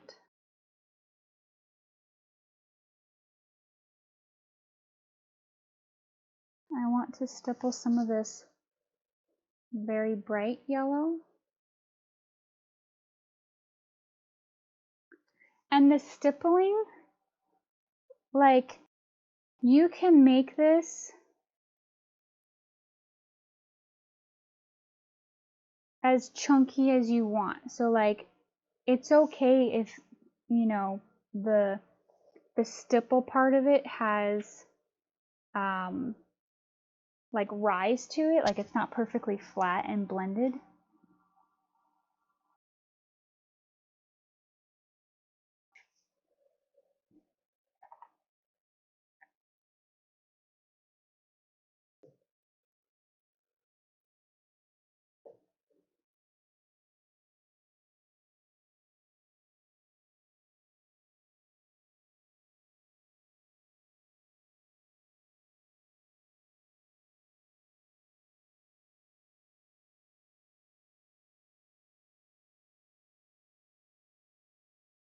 Just gonna stipple again where there's a shadow.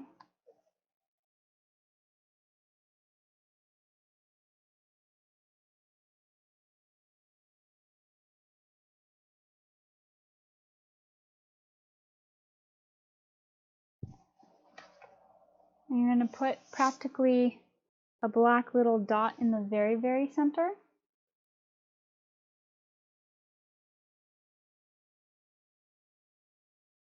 You want it to be pretty dark in the back, or sorry, in the middle.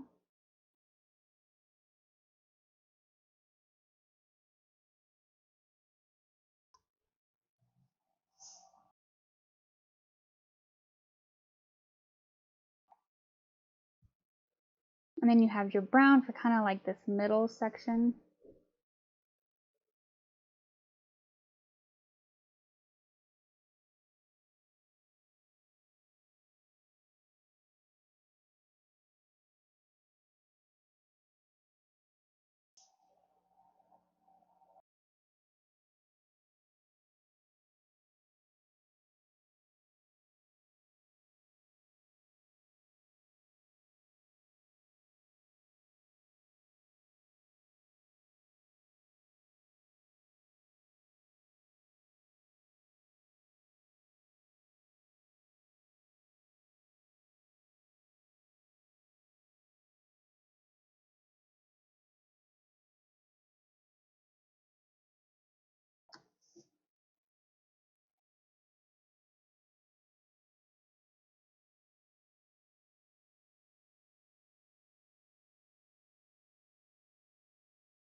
So again, I'm just stippling the different colors, giving shadow to the bottom, and a little bit to the top where I think there might be a little bit of shadow from where the light source is coming from.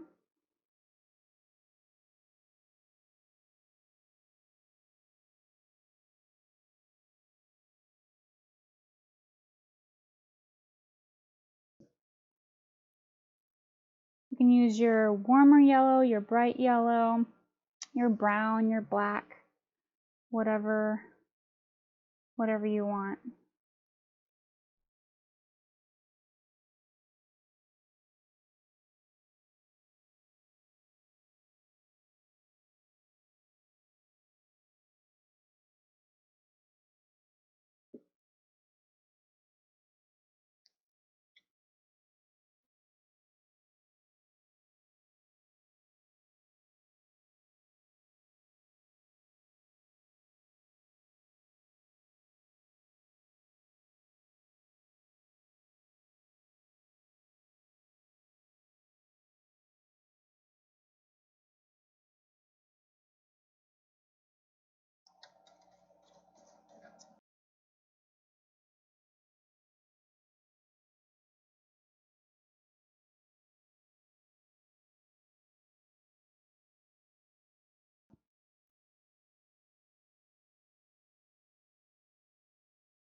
Okay.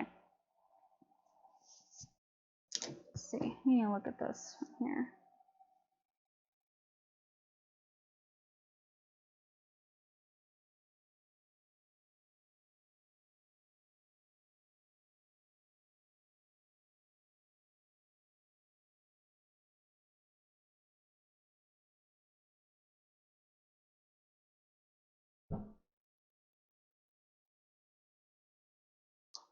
Okay, so let's go ahead and do the stem real quick, and then we will be all done.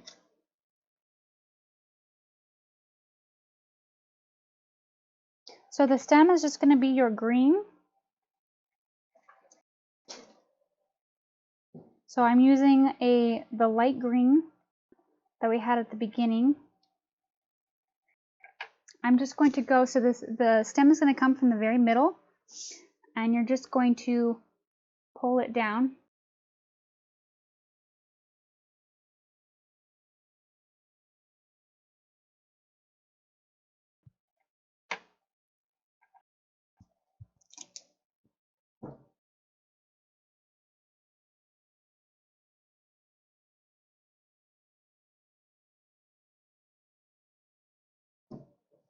You're going to add a little bit of blue to one side, to the darker side, so the left side. This is for the shadow.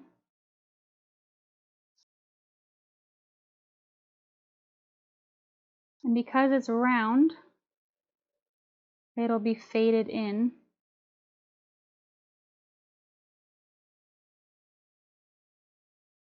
And then on the other side, you'll just add your either yellow or white. It's up to you. Let's see. I added white before. I'll do yellow this time so you can see the difference.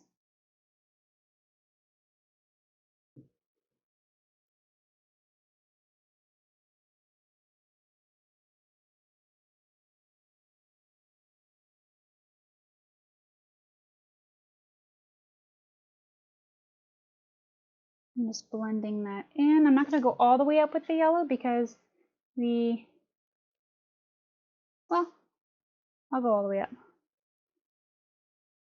was thinking there was going to be a shadow, but since the light is coming from that direction, maybe there's not as much of a shadow.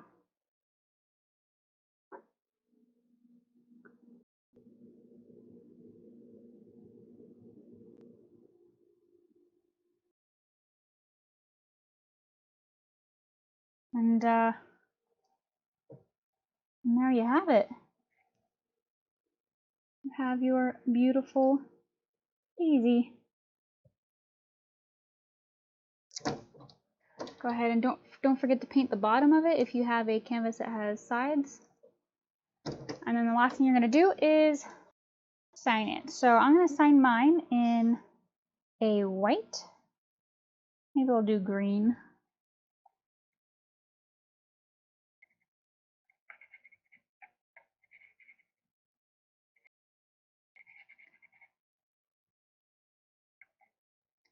And I'm going to sign mine over here this time.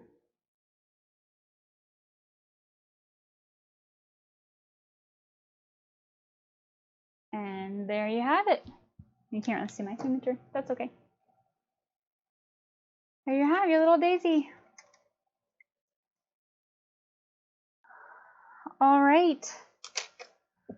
Well, it is way past when we were supposed to end, so I gotta get back to my kids. But I hope you enjoyed this. Please, please, please let me know if you enjoyed this, if you want more content like this. I love doing flowers, but not everybody does, so I don't want to overwhelm everybody with flowers. But if enough people, you know, want more flowers, then I can do more. So yeah, this is the flower. Obviously, I like my second flower way more than I like my first. It looks way more realistic. And it's just practice. So if you don't like it, you know, how you did it this time, try it again. Do something different. Make different choices. So yeah, I did do a little bit of a highlight. It's not super noticeable. You can do more of a highlight if you want. On the first one, I did more of like a white highlight. The second one, I did a yellow highlight. So it's not as noticeable. So it's up to you whether or not you want to do a white highlight or a yellow highlight. But yeah, that's what it looks like with the white highlight.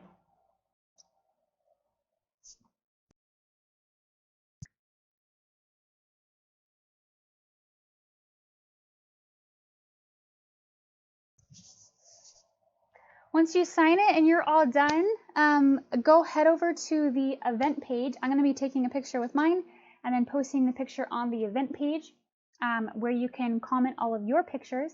And then in a couple days, I'll make a post with, you know, bragging about all you guys that painted with me and everyone who painted. So